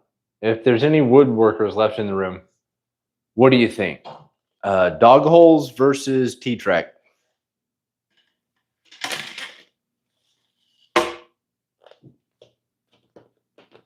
I actually think I have 2 chunks of T-track. I got another one down there, but it's not 4 foot.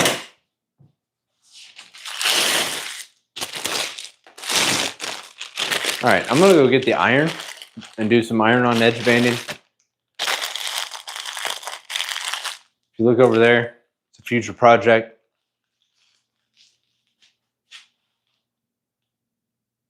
See that guy hiding over there? That's gonna be fun. I'm excited about that. But I'm gonna hit mute for now. I'm gonna go find my clothes iron, grab some iron-on edge banding, and I'll be right back. We're gonna put some edge banding on this guy.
All right, I'm back.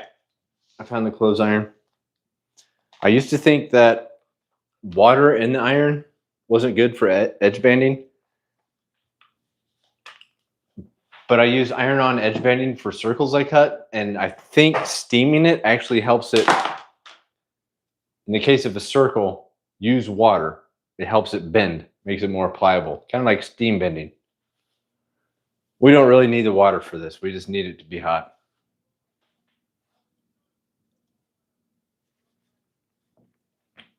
Which drawer did I put the edge banding in? Okay, we'll start with this chunk.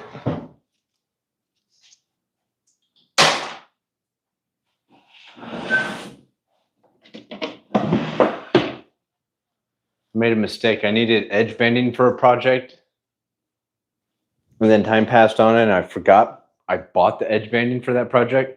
And then I went back and bought more. So I've got plenty of edge banding. If you buy this stuff at Lowe's, I don't know. Don't quote me on this. If I'm working off memory, which is poor, I think it was like 15 or 20 feet for like $10. If you find a hardwood lumber dealer, this stuff's like a quarter a foot. Super cheap.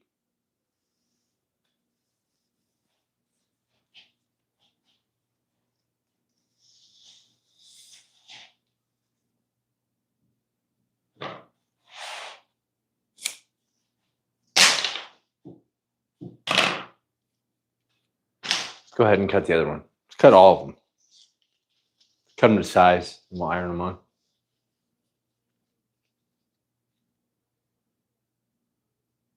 You put dog holes in. I'm compelled by that argument. I don't know if you're still there. If you're still there, what was the name?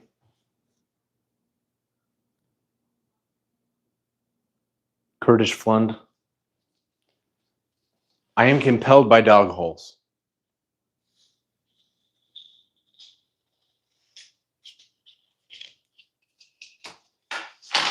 I mean, all they are just holes, and then you plug in little adapters to it. So that would be pretty convenient.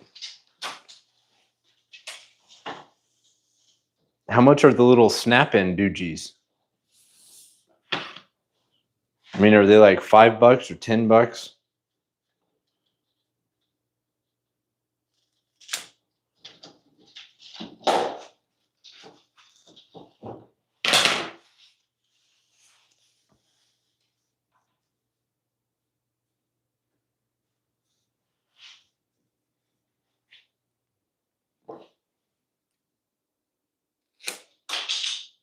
And then in the world of dog holes, there's also a whole bunch of different, like, kind of modules, right? Whereas T-Track's kind of, I'm not going to say limited, but actually I just cut that and it's fine. That whole roll was, I'm going to waste a little bit, but not much.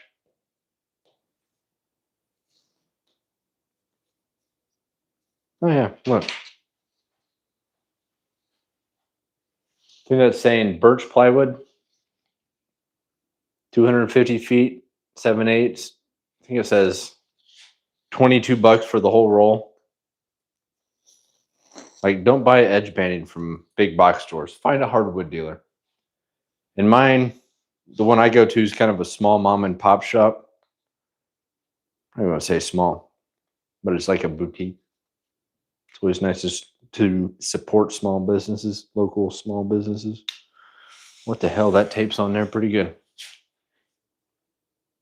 All right, at that point, we can just cut that off. We're good.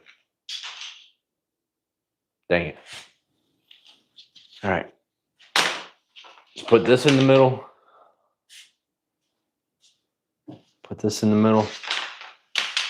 I'm gonna heat up the iron. We'll do the long sides first.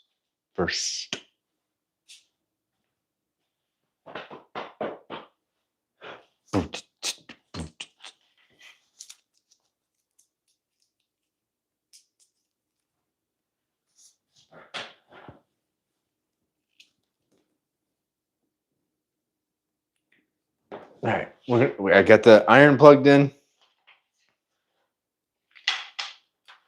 I think we'll start on this side.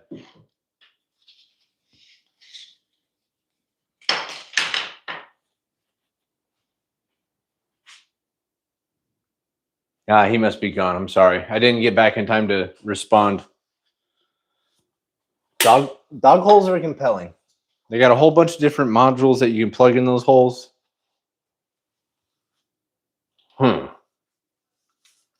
And T-track is like kind of expensive. So, I mean, I'd need 5 or 6 strips of 4-foot T-track. So that would be almost $250. Whereas a bunch of dog holes, you just systematically drill out the dog holes and then buy a couple of clamps. Maybe.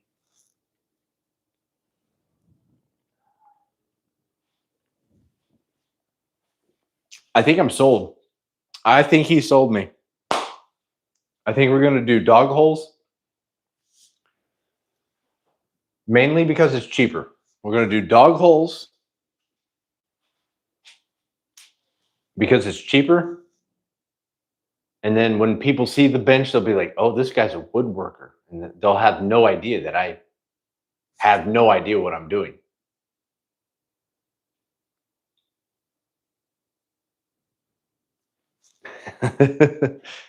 It'll be fun. All right.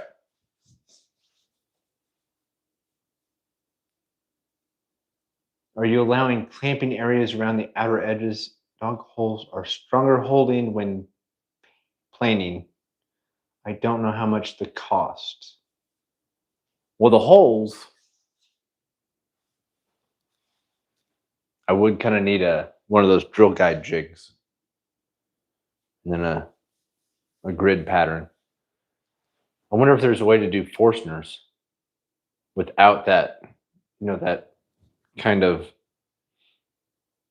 that press that people use to put in bearings. It's like a shape like that, but people use those like as a drill guide.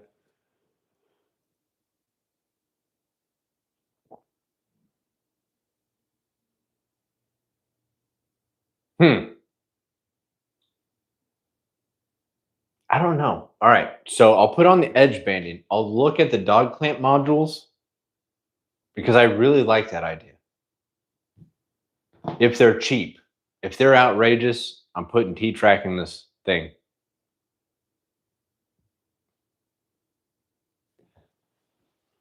But then I see guys with the T-track on their workbench and I'm like, this guy might not know what the hell he's doing. But if you see dog holes, you think, this guy knows. He knows what's going on.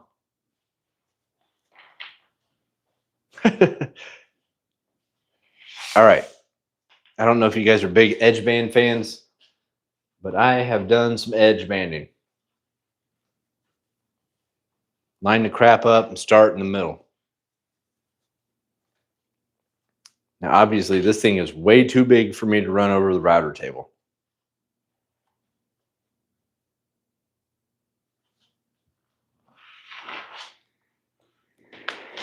Okay, I've actually never edge banded a piece this big, so this could be bad.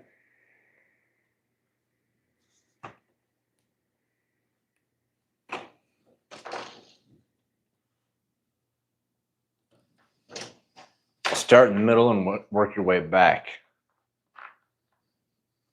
And everything should be okay. I don't know. Yeah, we're good. We're good.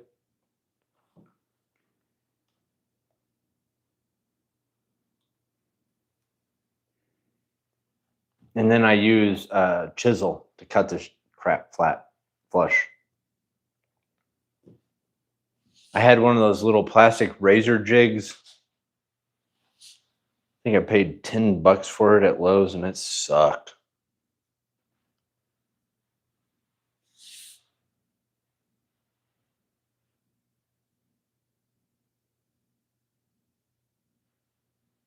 I gotta find an offcut real quick.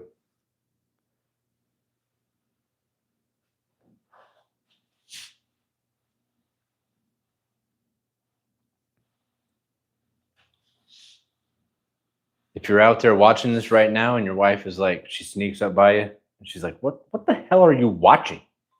Just be like, this guy's teaching me how to iron clothes. Okay? I'm trying to help out around the house.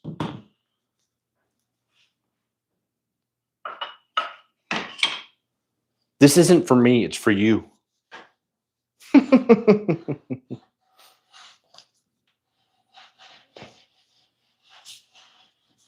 And then after you get it hot, get the glue hot, just take a off cut and rub it. All you're doing is smushing it into place and making sure it cools off. Now don't be shy with rubbing. Do the flat plane, the top edge, the bottom edge, and then I'll show you how to trim this off without anything but this wood block. See if we got any news on the dog holes.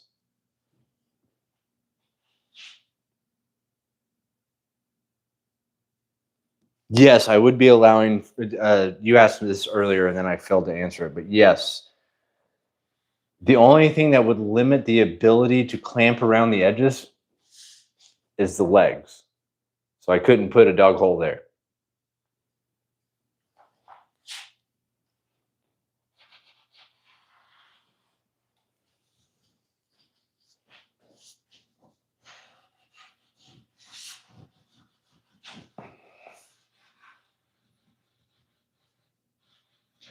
But if you go around the edges like this and kind of round them over, you can kind of hear the edge banding crack.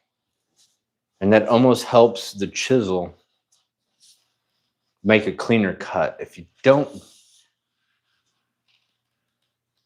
you can hear that. And then you might zoom in down here. Let's zoom in.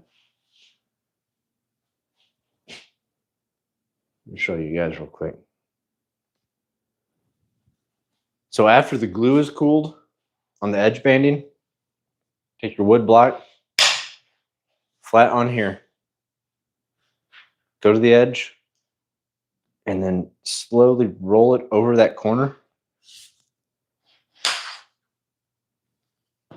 And now you've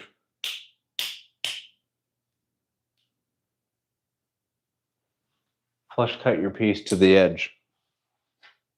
Like if you ran your thumb across there, it's almost dead on.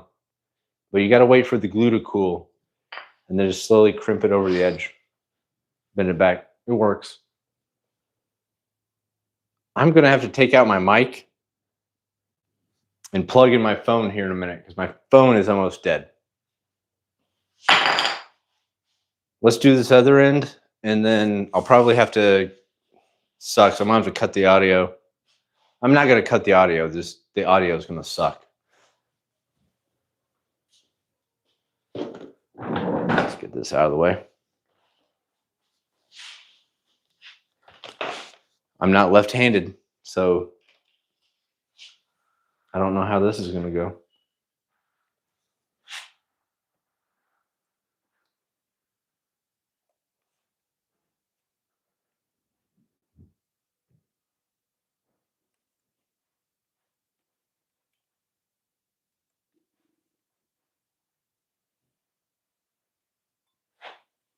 There we go. We're going. We got it, boys.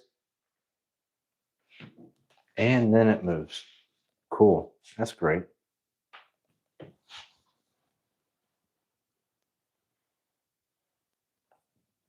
I'm sure it's still lined up good.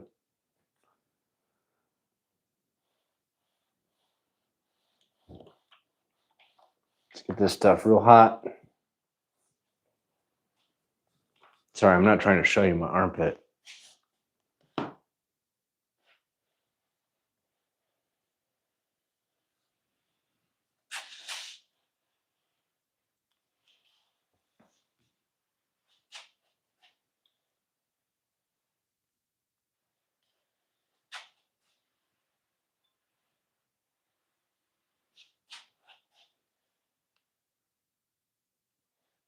I don't know. You guys think that's hot enough? I've been on here a minute. Should be good.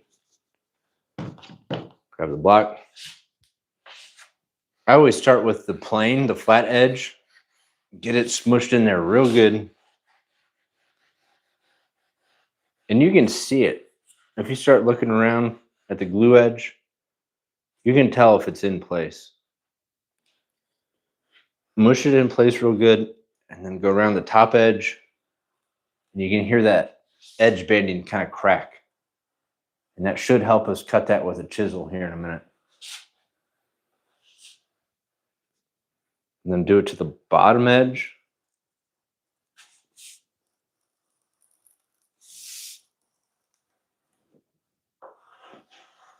Just kind of go back again. There's no reason to use Formica or melamine. It's expensive. And if you apply the Formica or laminate yourself, complete waste of time. Just use plywood, add paint. Then as stuff happens, you can always fill the holes and repaint it. And it looks brand new every time.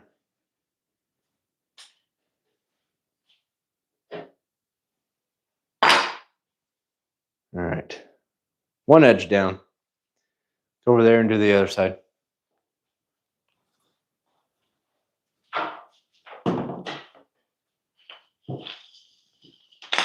Those are the short ends. Buffer. We don't need the scissors no more. Let me put the scissors up.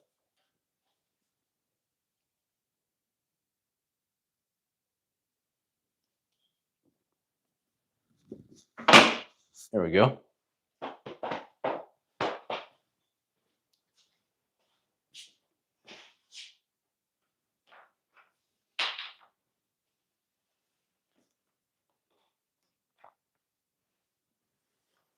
All right, we have plenty of room down there. Let's move that down a little bit this way.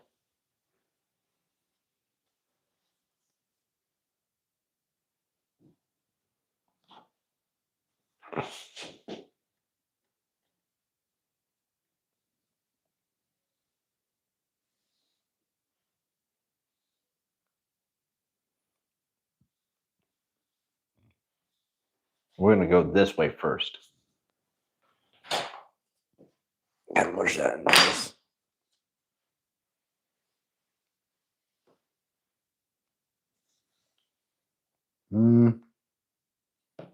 Nice thing about the hot glue is there's a little bit of wiggle room and playtime.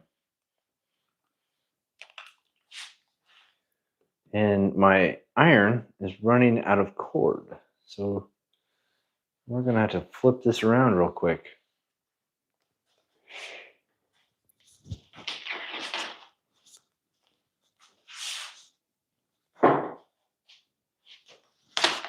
There we go. Okay, that's not very good either, but okay. That will work. That's basically woodworking in a nutshell. Is I want to do this. This went wrong. How do I fix it?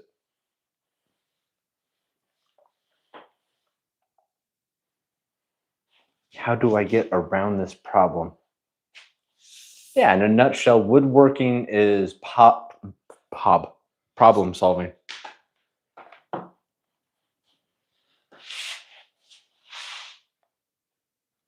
It's fun. You start woodworking and then you realize the cord on my iron is too short.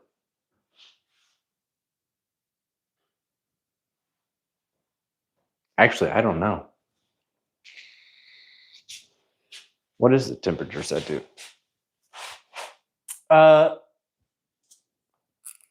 Well, it's on the bottom end of cotton. So it's running pretty hot.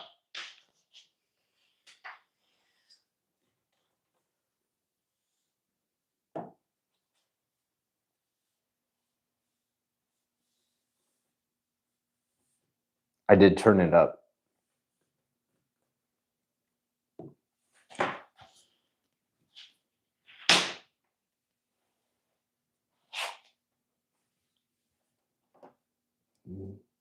There we go.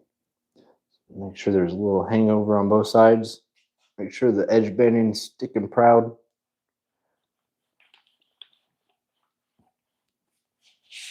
I thought about milling some poplar to go around these edges, and I'm like, I'm not wasting the wood for it. Let's just slap some edge banding on this thing.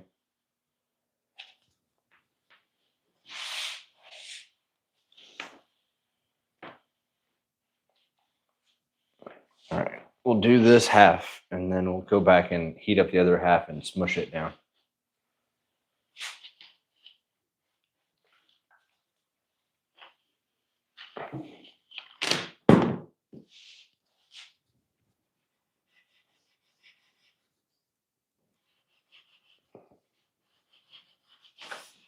Again, I'm doing the flat edge first.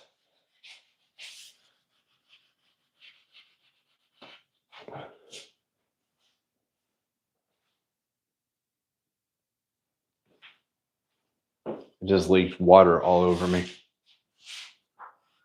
And then I'll go back and kind of break down the integrity of the top edge.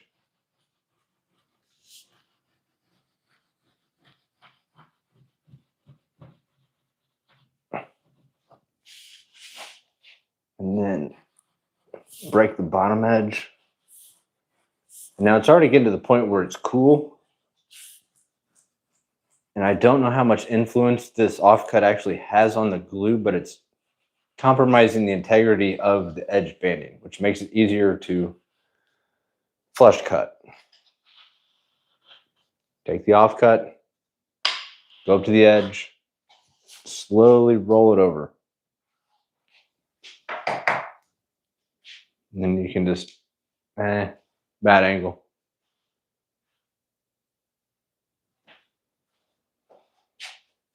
And then after you roll this over the edge, bend it back, and it gets real floppy. It's gone. That's not as clean. Probably shouldn't have flicked it, but I'll clean it up with a little bit of sandpaper here in a second. Shouldn't have done that. I was showing off. Need paper towels. I'm leaking, my iron's leaking water on the plywood.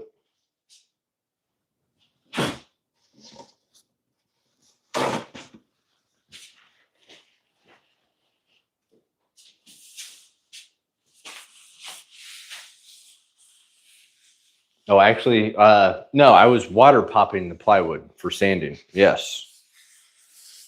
That's what I was doing. I meant to do that. If you're here and you're watching and you're new to the channel and you don't know me, I don't know what I'm doing. I never know what I'm doing. Actually, I kind of do. But I always try to do something new. I like to learn stuff. And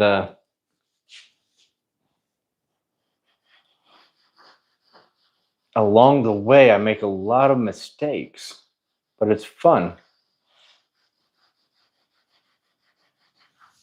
And if you're here and you know what you're doing, you're welcome to tell me how to do it.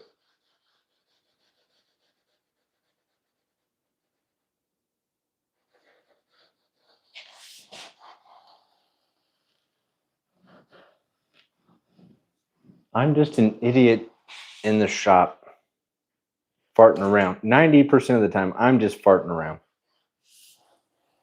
Every now and then, I'll make like, I'm not going to say fine woodworking. I'll make furniture, tables. Never made a chair. Making a chair sounds dangerous. I'll probably tackle it one day. Not anytime soon. But I don't like to make the same thing over and over.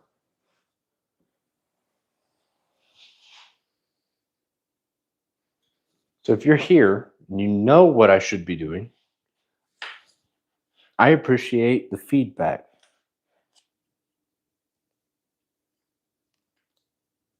See, that's a much cleaner cut. I didn't flick it like an idiot, showing off for the camera. All right. I do have to get a piece of sandpaper for that edge, a little bit.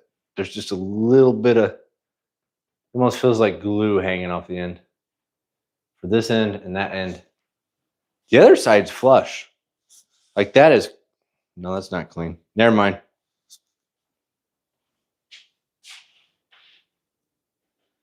Yeah, we'll run some sandpaper on this.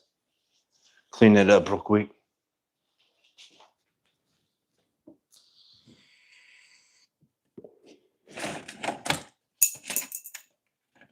Come on.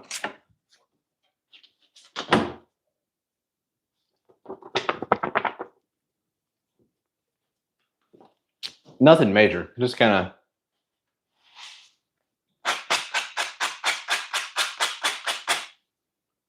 flush. Oops. That's all it took, just like 7 swipes. This one might take a little bit more.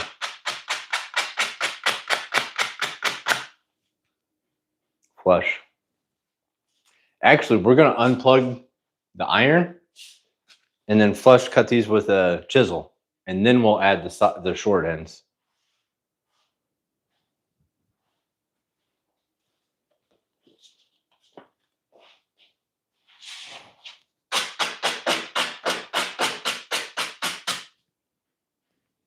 Flush. Flush, flush, flush, flush, flush, flush, flush, flush.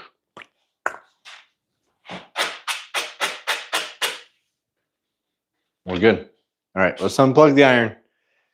Go grab a chisel, which I actually don't really know how to use. Where'd I put them?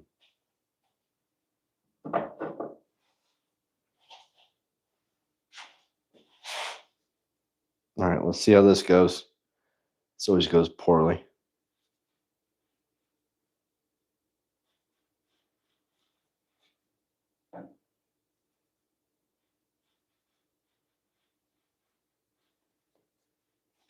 All right. I don't know. I mean, you guys watch me do this. I don't know. Do you want a close up? Anybody here voting?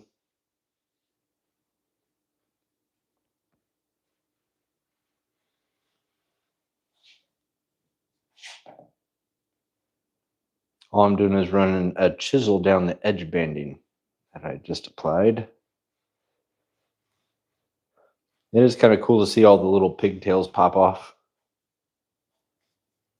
Like this little guy. You want to see a pigtail?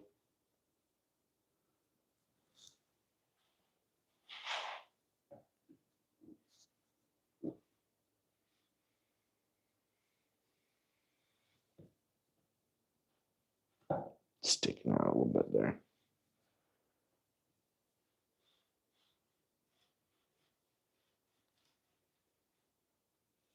Nope. Come on now. Kiss my ass, man.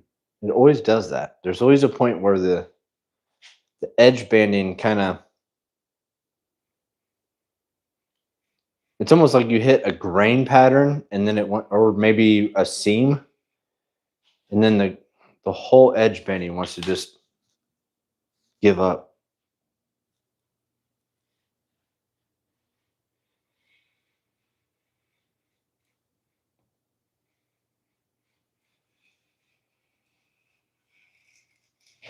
Hear it cracking like that? Came off pretty clean. All right, we're gonna go over there, do the top side of that, flip it over, and then we'll do what we would call the bottom.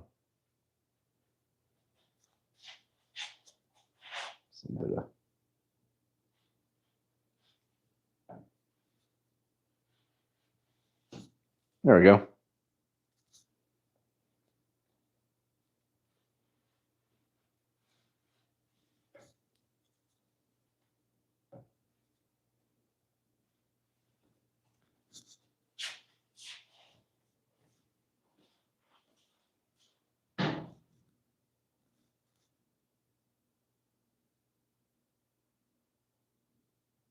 Yes, you're welcome for the teaching of the way to do edging. I'm sure it was inspirational.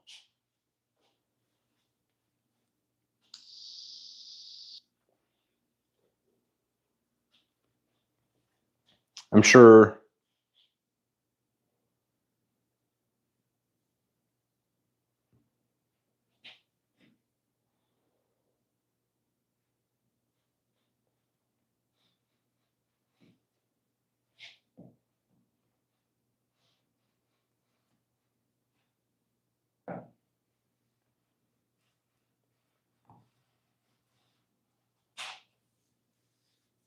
it's a good cut so far.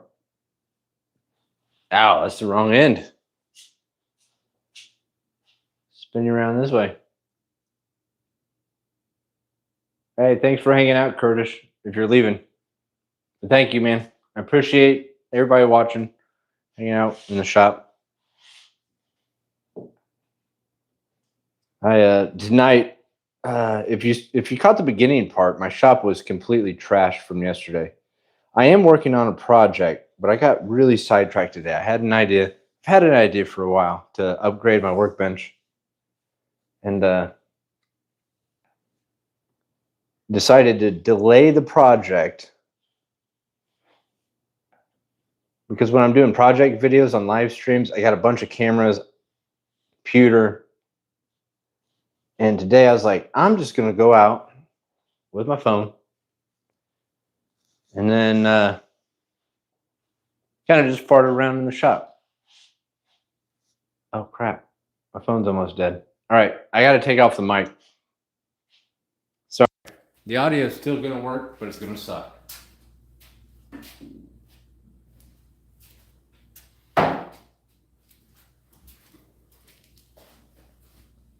Give me 30 seconds. I'll be right back. I'm gonna grab a.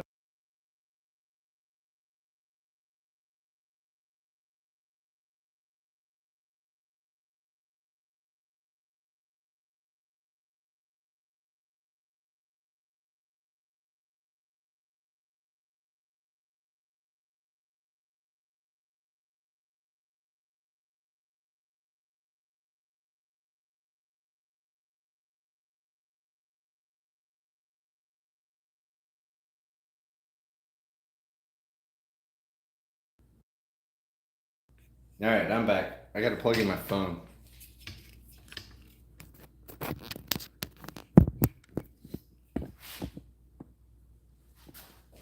Don't look at my bald spot.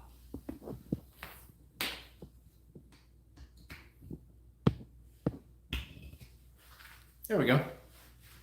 Phone's charging. All right, the audio is gonna suck at this point. Where did I put my chisel? Over there. All right, I'll be right back here. It's right over here. Everybody just keep your seats.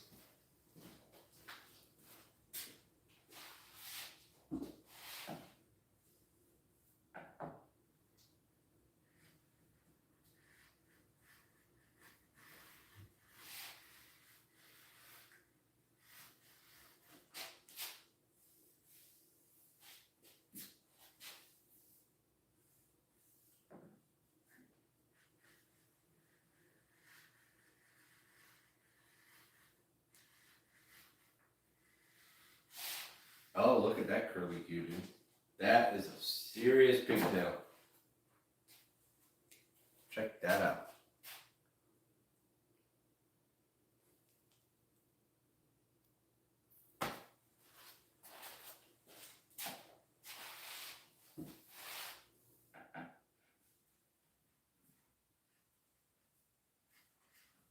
You're just trying to get as much of the flat side of the chisel on whatever you're cutting as possible.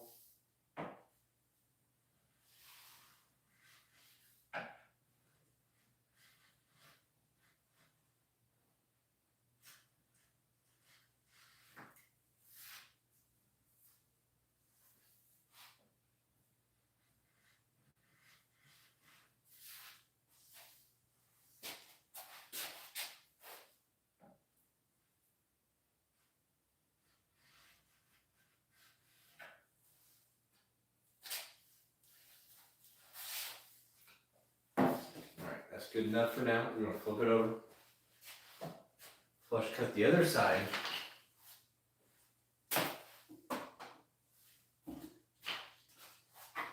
And then we'll go back and add the edge banding for the short sides. Let me put my chisel over here. Did I unmute the mic? Yep, we did. We did it.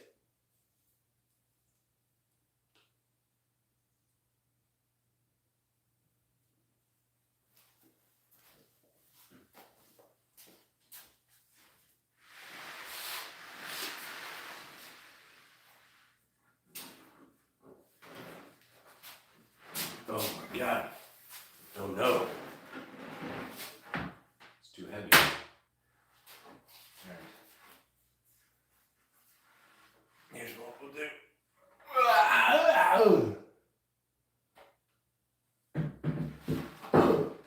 My neck. My back.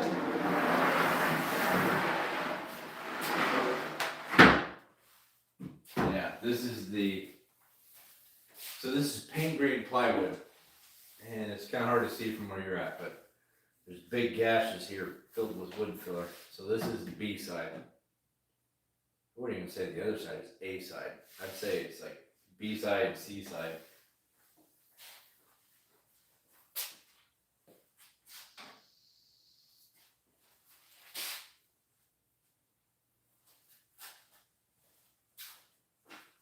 All right, let's start down, man. Let's start down here.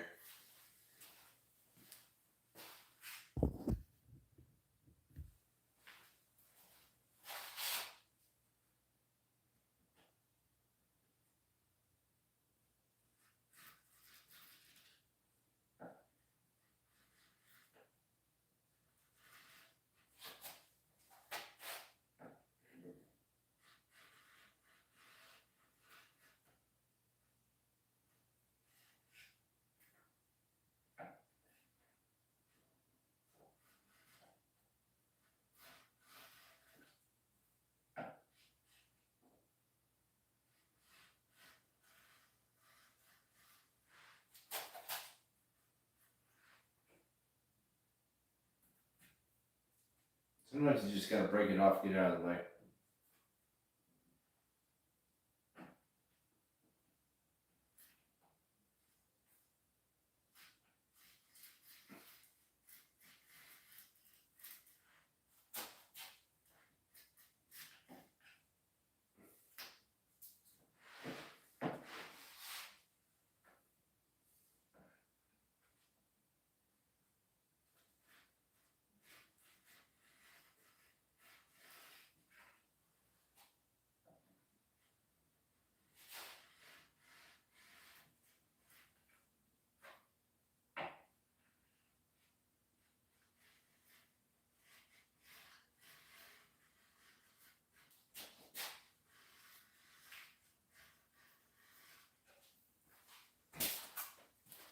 I'm gonna get you a little closer.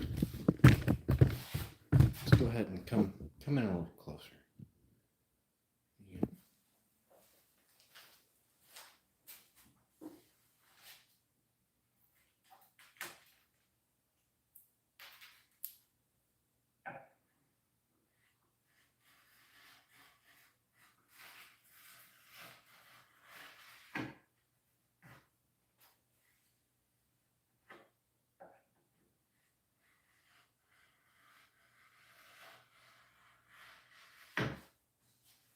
All right, so that side's done. I'm gonna go over there and do that side.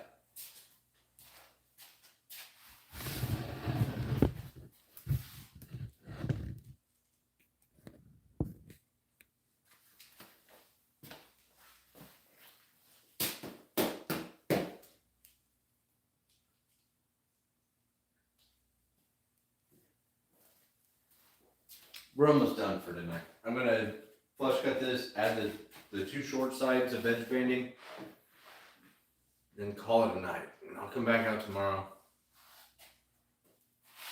cut the side pieces, and then mount it. It'll be fun. It'll be a good time. You guys should come back.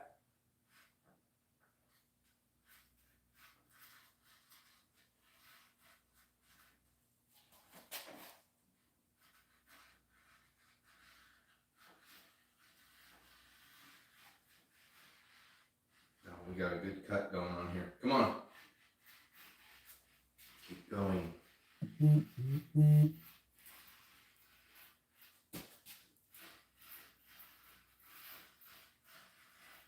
I think it slipped a little bit.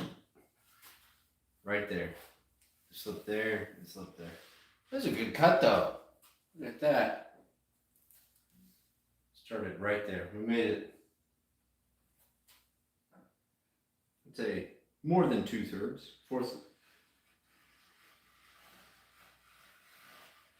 There we go.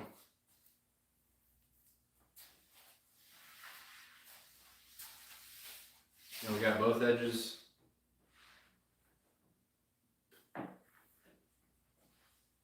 Both long edges done. Let's iron on the short sides. And we'll wrap this up after we cut those, flush cut those. But I think what I learned was we're gonna iron this on, flush cut it. Iron that on, flush cut it, because when it wiggles, like right now it's not mounted to the table, and it messes up the edge banding. So yeah, let's do this side, finish it, do that side, finish it.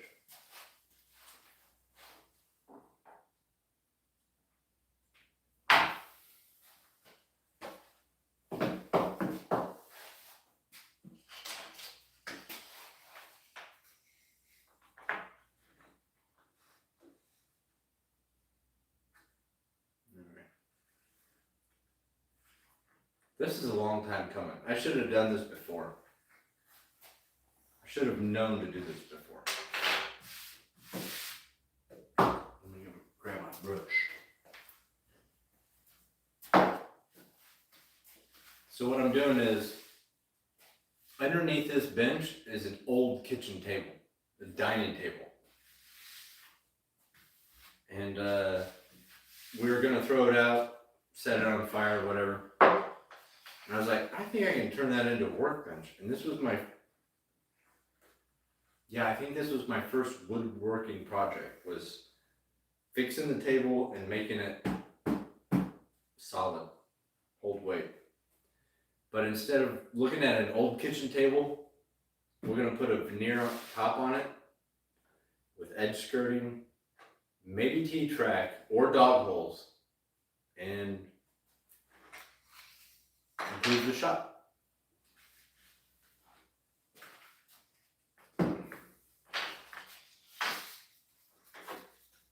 I'm actually in the middle of a project right now, and I stopped today to do this because I thought it would be fun.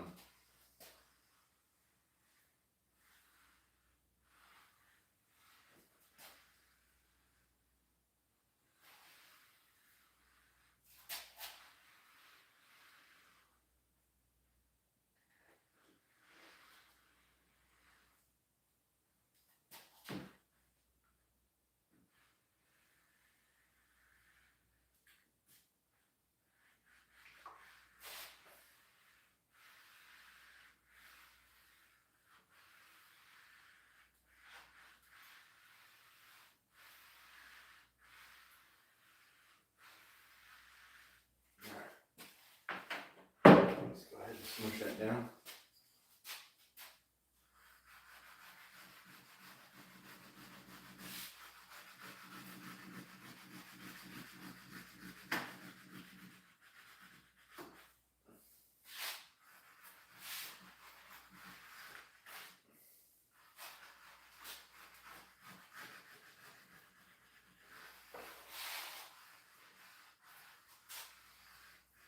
All I'm trying to do is smush the wood into place, and the extra wood makes the hot glue cool off faster. I don't know if you can even hear me at this point. You're so far away.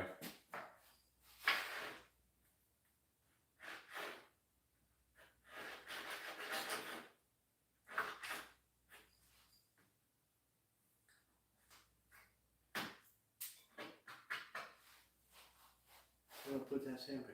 It's over there. Oh, there it is.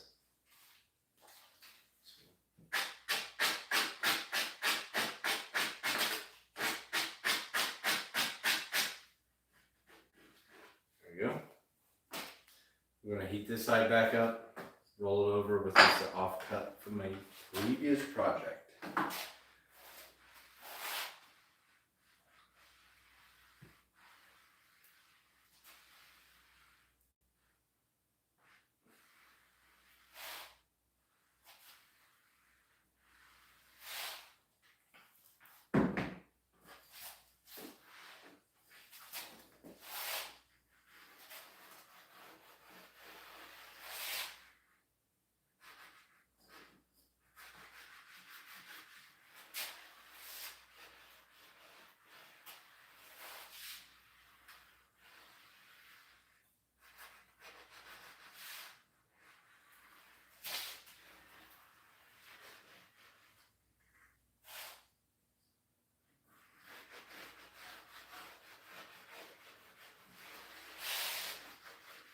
You just want to keep pressing it in place as the glue cools.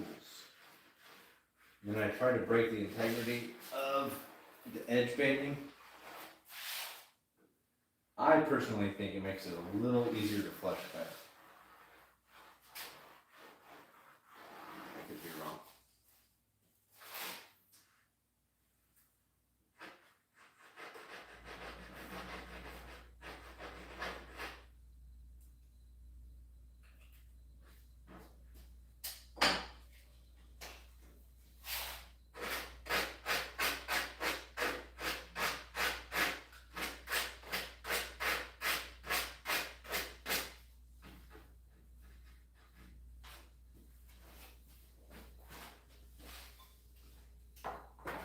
So unplug that.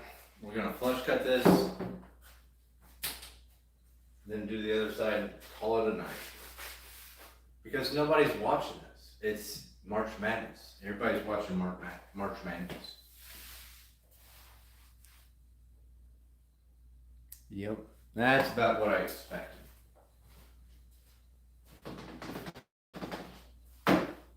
But, come out, get some work done. I'm over here, flush cutting this edge, banding.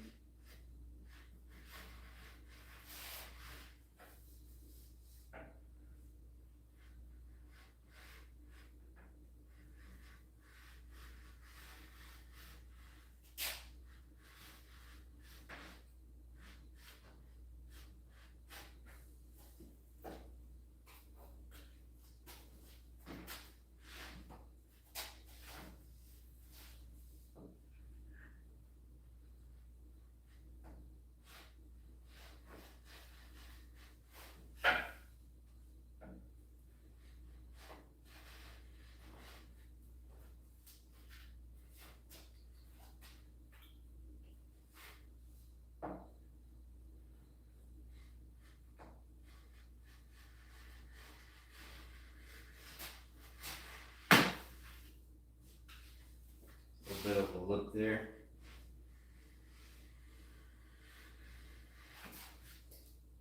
I'm going to flip it over to the bottom side, attach to the other short side. We're going to wrap this up.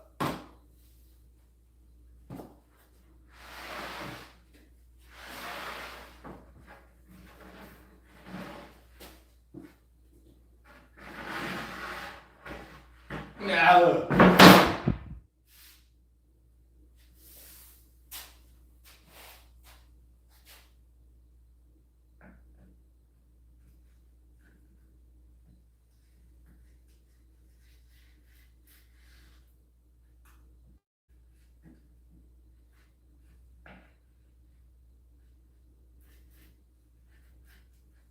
Come on, kiss my ass, man. What the hell?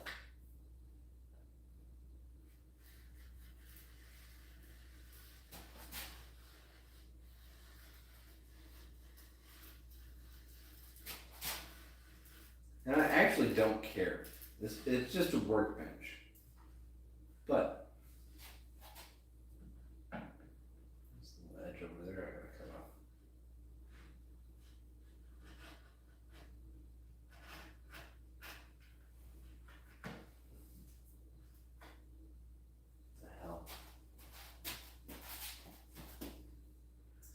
actually don't really care about the edge of plywood showing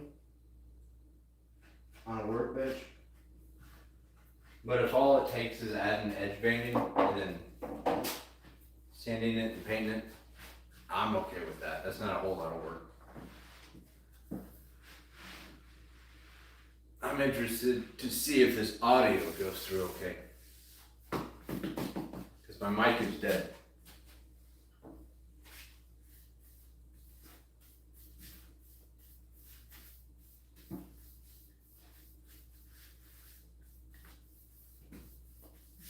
Alright, we're gonna do the short side.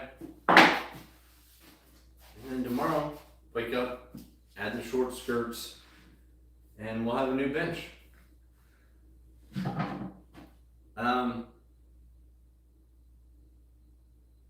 But the one caveat is, I think I'll probably get out the other cameras so you can have close-ups of me doing it. So if you want to watch me finish this project tomorrow, gotta be a subscriber. And then when I go live tomorrow, you'll see a notification and you'll see the link to me finishing this. Because right now I'm on my phone. Well, maybe not. I could be lying. I could be full of crap.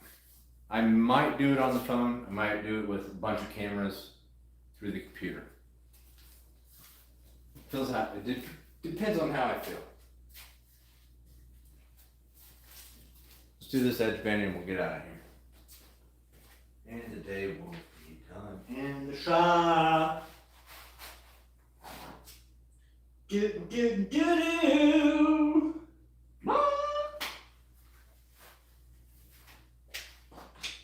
Ah.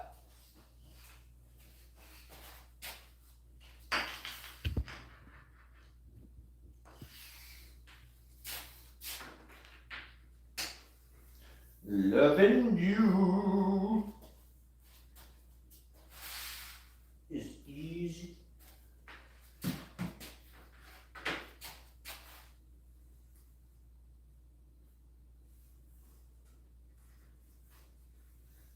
right. Are you ready? Here we go.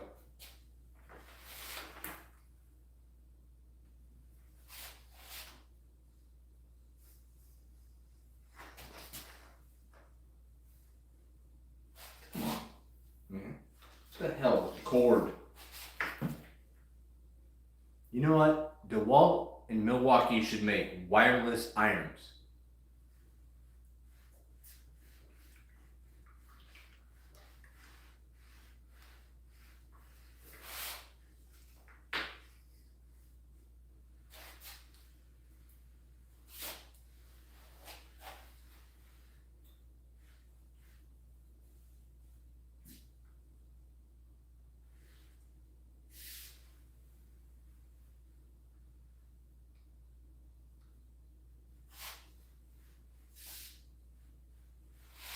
If you get in close, you can actually kind of see the glue and the wood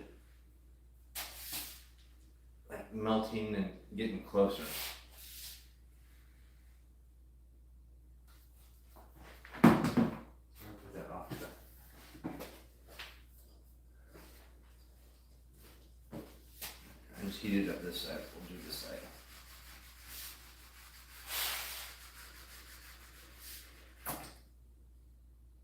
Booge.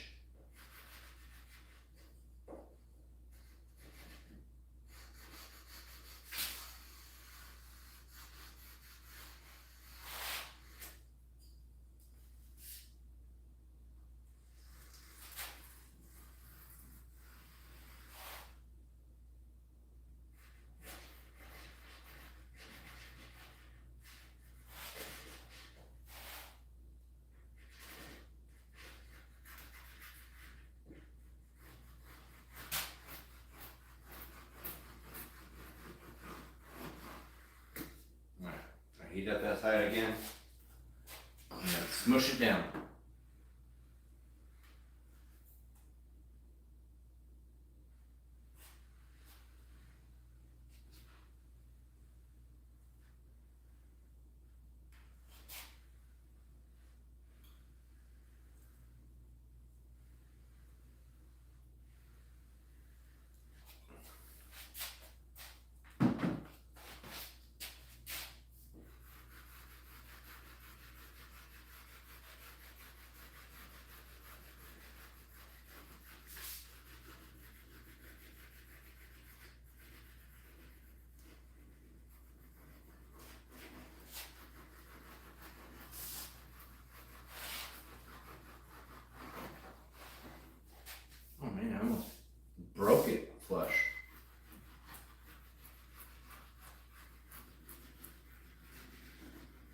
Are you looking at my bald spot?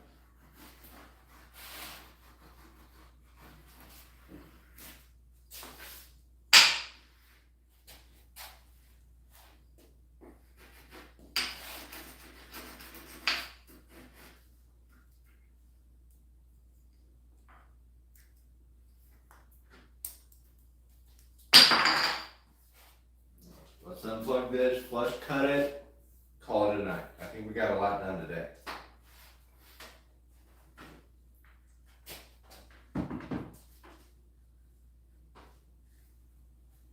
Did anybody make it from beginning to end?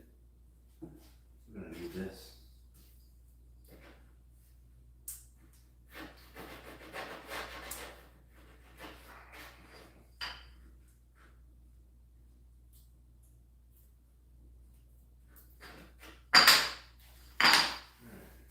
Grab an old chisel. Grab an old chisel.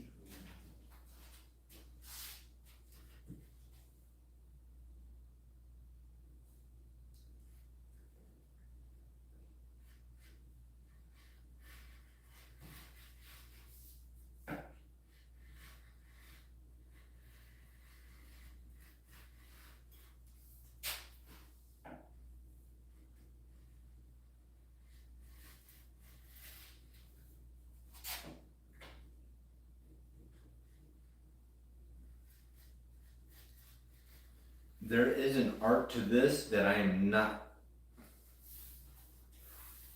I'm proficient, but I'm not perfect at it.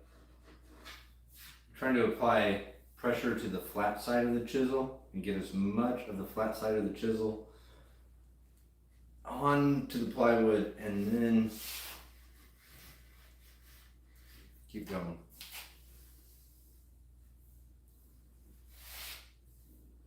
I think that's pretty good. That's just a little bit of glue. Flip it over, and then flip it over again. Make sure this is unplugged. Don't want nothing to burn down.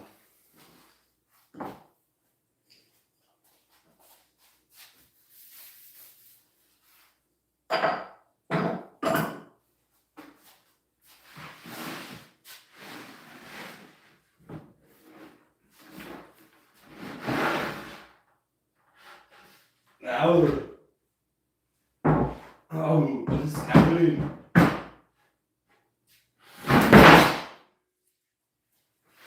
There we go.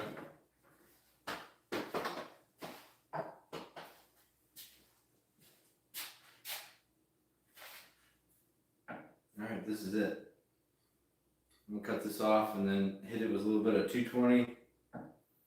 Call it a night. I think most of my usual subscribers are out because I'm just using one camera. Lately, I've been using multiple cameras for live streams. And it's March Madness, so. It's getting nice out. Everybody's out doing better stuff.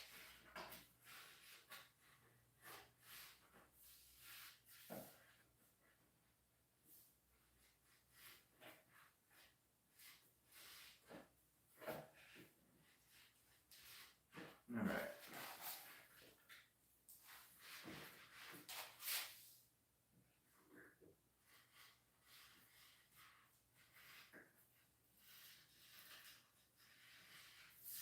Come on, kiss.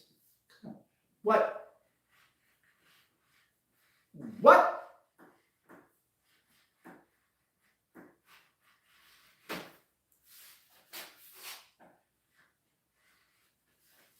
We got it. We did it. All right, boys and girls. I want to hit this with a little 220. We're going to wrap this up for tonight.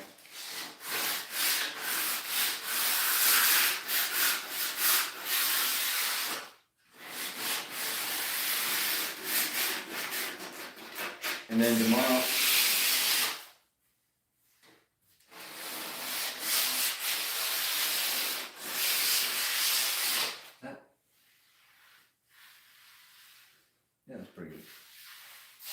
220? No, it's 120. What the hell?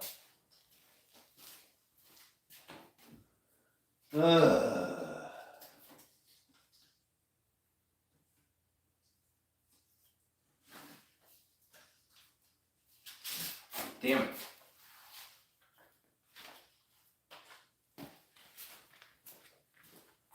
I knew it. I was like, this feels really aggressive.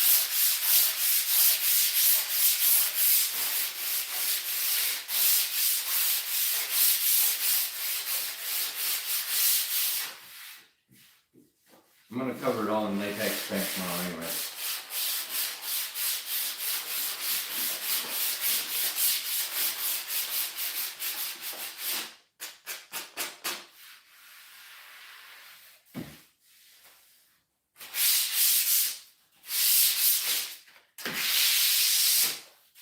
Doesn't matter. It's the underside. Who cares? Just try not to get splinters.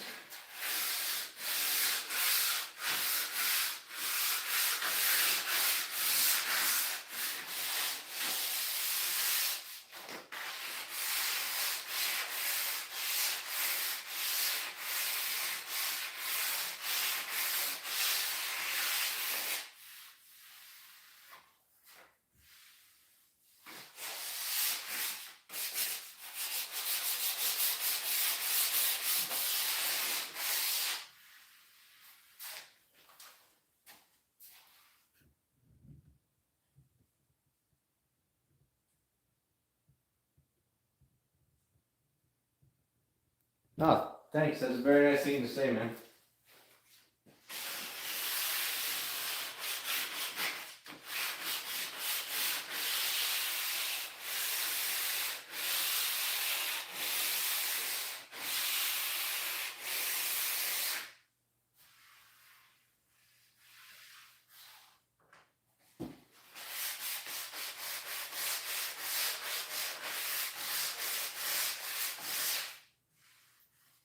A little bit of a lip there.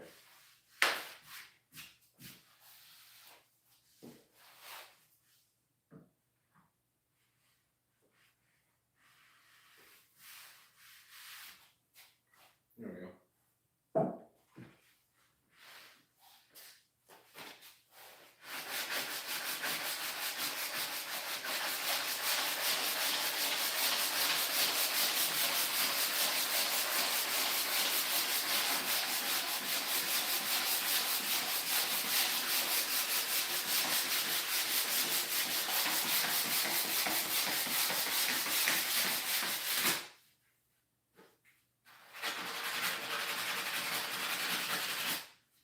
Send off that corner. See how it feels. Feels pretty good except for right there. Right.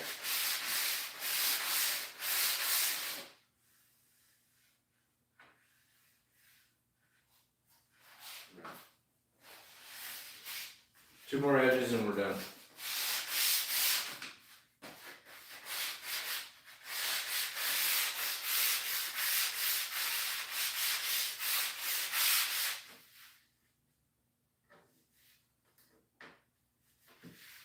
A little bit of a lip there.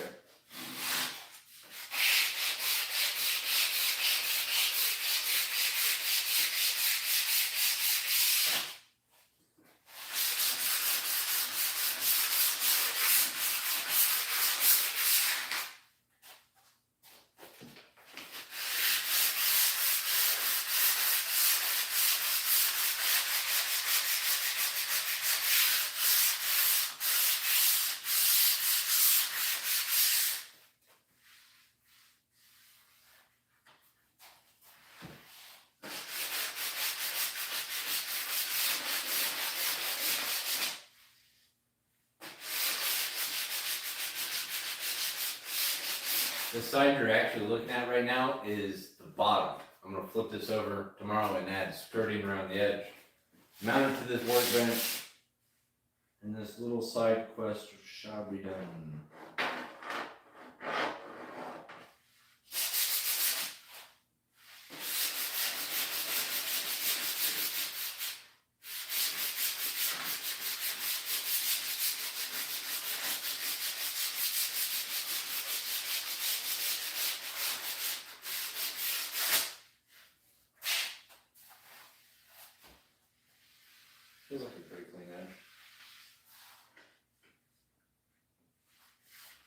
A little bit of a lip right there. We can probably.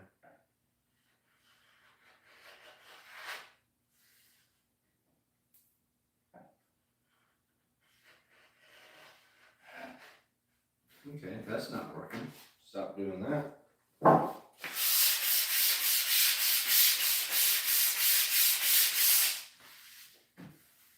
One more side. We're calling it a night.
Woo, it's hot.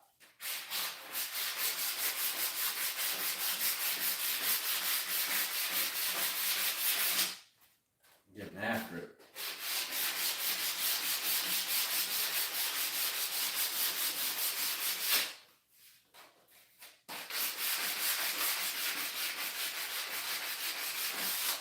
There we go. We're done.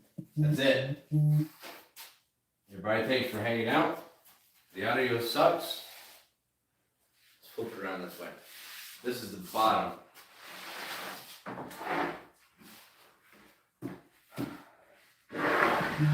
And then tomorrow, we're going to add edging around here. Basically just upgrade the workbench. I don't know if I'm going to do dog holes or T-track. I'll figure it out. I'm going to look into dog hole modules and see how much they are. Anybody that watched tonight, appreciate you. Thanks for sticking around. If you're a subscriber, I created a community page on the YouTube channel. Go check it out. Post the project you're working on. Post a picture of your dog. I love dogs. Everybody loves dogs, except people that don't like dogs. So go to the community page, post stuff, and thanks. Have a good night. Get up and do it yourself.